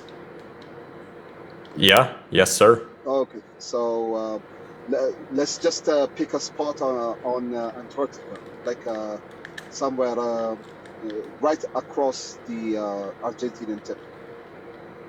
Yep. Okay. So if we go there during summer in the southern hemisphere, how come we can see daylight 24 hours? Prove that you can. Anybody can. I mean, have you ever been to Antarctica? Not personally, no. But I. So then, why would you believe it? Okay, fine. I'm not saying that I have been to Antarctica, but if someone goes and witnesses a 24-hour period with daylight, with no nighttime, then would you say that the flat Earth model is wrong? Yeah, I would, but nobody's ever been able to do that. Really? You think so? I don't think. Yeah, I mean, you can't even go to Antarctica. I mean, the scientists do at least. Yeah, but actually. You mean the scientists that are paid by NASA? No, it's okay. But even civilians can pay to go to visit. Yeah. Do you think that they actually go where they tell them that they're going? So, whatever. If it's winter in the northern hemisphere, no matter where they take you, can you, on your model, can you pinpoint a spot on the Earth that can have 24-hour period of daylight? I don't think that there is anywhere that has that. So they could be putting you in a box for all you know. With a simulation, huh? Look, I've never actually met one of these private citizens who goes on a tour to Antarctica. I don't even know like if that's a real thing or if it's just like some sort of like like psyop that people use to try to disprove the flat Earth. Oh no. Anyways, another thing. You say that the sun is smaller than the Earth. Seems to be so. I mean, look at it. It looks pretty small to me. I can understand that. Okay, so how far do you think it is? I mean, seems to be about 4,860 miles. Okay, so in that range, above the subsolar point. I can understand. Okay, fine. In that range, if you watch the sun from sunrise to sunset, you should be able to see the angular resolution of the sun change? Because when Only it's that would overhead, only be the case if we saw in Euclidean vision. We don't. The human eye sees in hyperbolic vision up close, sees in Euclidean vision in the middle, and then elliptical vision far away, which means that the laws of perspective don't apply to things that are thousands of miles away. okay, so And there's like serious science, like like I could, I could link you a paper or something after this if you want to DM me or something. I can send you a paper that shows that human vision isn't Euclidean. It's only Euclidean in like the near range, like between like 10 and 50 meters it's Euclidean, but then beyond that it's spherical. 10, 50 meters? 10 to 50. Oh, so I can prove that the angular resolution of things, maybe I can use telescopes, right? Yeah. So the thing is that so we can talk about the curvature of human vision, and when I say curvature of human vision, this is like actually a thing. It's just a thing in differential geometry. You can measure the curvature of the plane of human vision. And what you find is that between about 0 and 10 meters, you find that it has a negative curvature, negative Gaussian curvature, which means it's hyperbolic. But then that negative, as you get closer and closer to 10 meters, that negative shifts close to 0, and it stays at roughly 0 for about 50 meters, and then it slowly increases as it becomes elliptical, as it becomes spherical, as your vision becomes spherical. So like up to like a kilometer away, it's still going to be pretty close to spherical. But by the time you're looking at something that's 5,000 miles away, you are far, far away from standard Euclidean vision. Okay. Anyways, the 2 points. I can actually use telescopes and I can measure the resolution of objects. What's the furthest thing you've seen with a telescope? I cannot recall it. That I don't remember. Even on your model, you can't see things more than a few miles away. Why? Because of the atmosphere? Yeah, you think that the Earth curves away. Yeah. But I mean, I can see the sun, right? I can see the sun. Yeah, but the thing is, you can see the sun. Yeah. But the sun does our perspective, the perspective of human eyes, which have circular lenses, and hence also this perspective of basically anything with circular lenses, behaves like hyperbolic in the near space, Euclidean in the middle space, and then spherical in the far space. And so any pictures that you take of the sun are going to be deceptive. They're not going to obey the normal laws of perspective because it's so far away. It's going to magnify things. That's what it means for things to be spherically curved. Yeah, but if you take from noon to sunset, the difference in the distance between you and the sun. It's like 5,000. It's like 2,500 miles. It's not significant difference. Yeah. So, but that's you can actually measure the angular, whether it's in hyperbolic, spherical, or Euclidean. If you assume that it's Euclidean curvature, then you would find it which is what everybody does when they try to use like the arctangent formula to find the angular size of something. They assume there's Euclidean they assume that there's no curvature to your sensor data to your eyes. Then yeah, you would expect the thing to get smaller, but that's not actually how sensors detect. That's not how eyes work. Our eyes actually see in spherical at very, very large distances, and so you actually can't use the arctangent formula. And in fact, actually, you get roughly constant angular size as distance increases. Okay, and what about you can see the ISS, the International Space Station, if it happens to transit the moon, and if you have the International Space Station's a balloon, brother. Yeah, but okay. Let me just you can, if it transits the moon, you can you take a picture of it on the back with the moon background. You can see the shape. And it cannot. Yeah, the International Space Station is a balloon that's shaped like an International Space Station. And yeah, it's lower than the moon, so of course you can see its shadow on the moon. Anyways, I have to go. I have stuff to do right now. All right, thanks for being here, brother. Welcome to the truth. All right, y'all, 1 sec.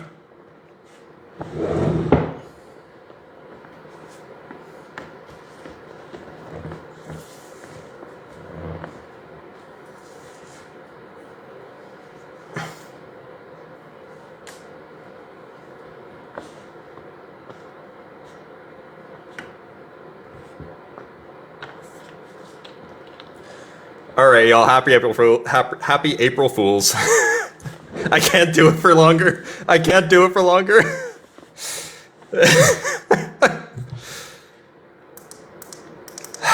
I can't. I can't. I can only do it for so long. I'm sorry. My brain was gonna break. It was fun though. It was definitely fun. Glad you guys enjoyed it.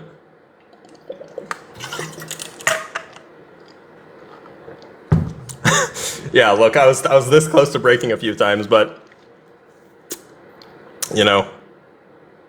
And just watch. The best part is like in over the next weeks, we're gonna start seeing those arguments, which are intentionally wrong, by the way. All of those arguments I said about optics, about extinction rates, it's all intentionally wrong. So if you see any flat earther actually making those arguments, being like, oh yeah, there's this PhD that made, just tell them that they were actually intentionally false. I just use big enough words to confuse people.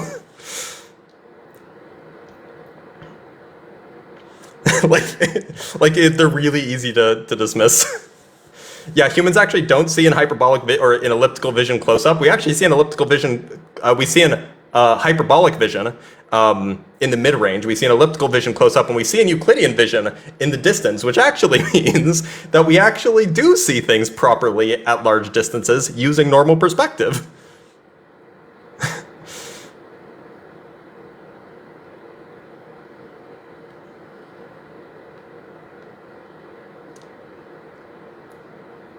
I haven't seen Dean's live, no. I'm glad you guys enjoyed. Although, actually, this is a new one, and watch a flat Earth take this. The reason why the sun moves faster is because the charge in the charge in the firmament. That's a good one. Someone's actually going to use that. It's completely made up, completely fake, but very funny. Wait, so somebody said that Jay was actually live streaming my live. Is that true? No, I didn't prepare at all. I just completely made it up on the spot.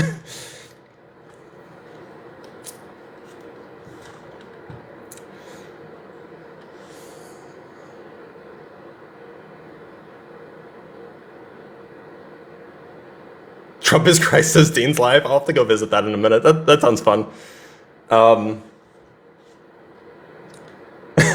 Somebody in the Discord says, Blitz almost looks like a dirtbag climber with a beanie right now. QFD lover, how could you say that?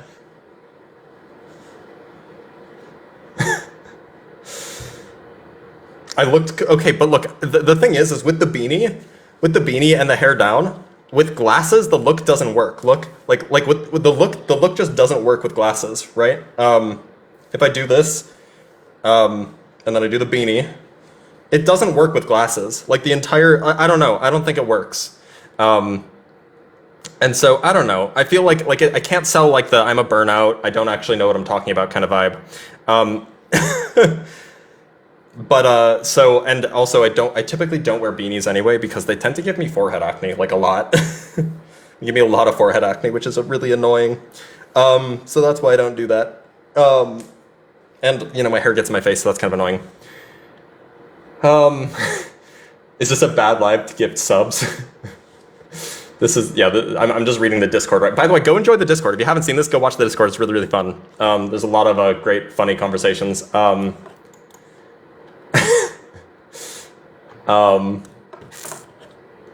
You don't kick people for yeah, I'm an unrealistic flat earther. I don't interrupt and kick people for disagreeing. Yeah, no, so anybody who was saying anything in the chat or saying anything in the Discord, I couldn't see shit. Like, I couldn't see anything. So I couldn't read it. Usually I can read chat while having conversations. I couldn't read anything. That's why I was squinting. Not because I was trying to look sus, but just because I was squinting because, you know, I can't see.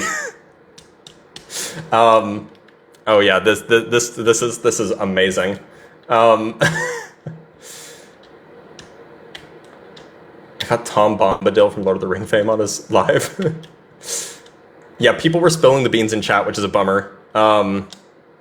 I'm glad you guys you guys. Okay, so Jim LePage, the wonderful Jim LePage, he was about to have the chirp up, the smoke detector chirp. Yeah, it's gonna be really funny when somebody steals one of these arguments, and then they're gonna find out that I just completely made them up.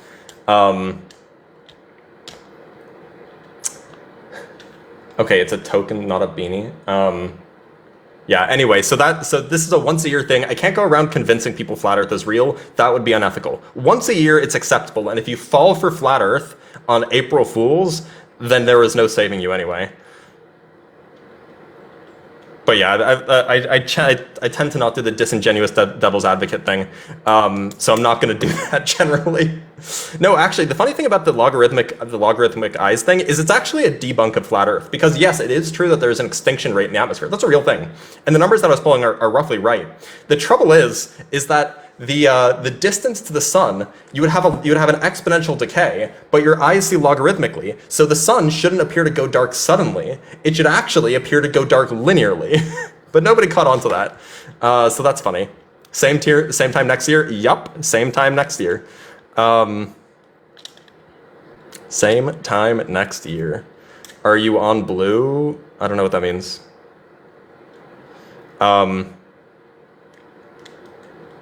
Yeah, I'm surprised nobody was reading the comments, I'm surprised nobody was reading the comments and realizing that, I was just trolling. It was really funny. Drugs are not. What does it mean? Sensors are logarithmic? It's fake. It's not true. Sensors are not logarithmic, but it sounds true. It sounds really convincing.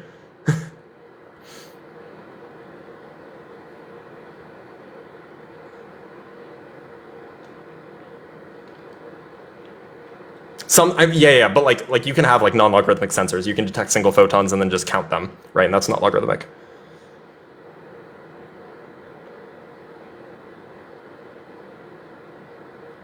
Will you ever do a Darth Blitz live again? Yeah, every April 1st. Dr. Austin Blitz at Effie. True. I should have changed my name for the thing. Yeah, here's the thing. I knew I would be more convincing than real flirts. That's the extra funny part.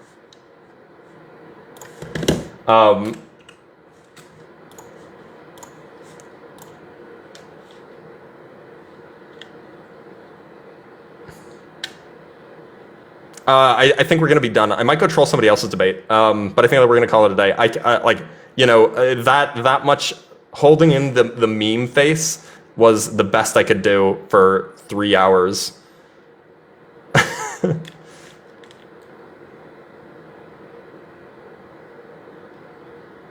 Yeah, I know Mike was trolling me. I know.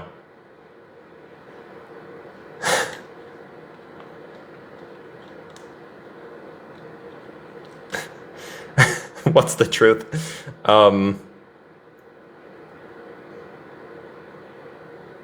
you feel sorry for them? Yeah, a little bit, but they're getting tricked. If they're getting like sucked into this on like April 1st, then there was no saving them anyway. I know Maria's doing the same thing. I should go join her live and play the same game. I need more beanies. I have another beanie. Maybe I should have worn the gray one. Yeah, I know. They were being told. The chat was telling them that this was a meme. Yeah. So that was really funny. Anyway, y'all. Wait, was one of my friends? Oh no, never mind. I thought one of my friends was watching. Why is gray outfit so flat Earth coded? I don't know. Good question. This is actually a blue shirt though. Shirt's blue. Hemisflat. Yeah, this is a thing that real flat earthers do. Real flat earthers do like the whole hemisflat or atmosflat thing, which is really funny. Like they'll be like, no, it's just a blue V-neck. That's all. They'll be like, oh, the north hemisphere is below the hemisflat. Like, hey, bro, lol. Anyway, y'all. I know. Yeah, I didn't get a chance to bring up the aeroplane. God, that was a good time though. Oh, that was fun. That was a good time. Okay, so there's a flat earther that hangs out in my Discord, and he's genuinely like, I think he's genuinely a good guy, and he's like, and he says, why does he defend it better than 70% of flat earthers? She was in the other rooms, just you didn't hear it at all. That went on longer than I thought I could handle it too, honestly.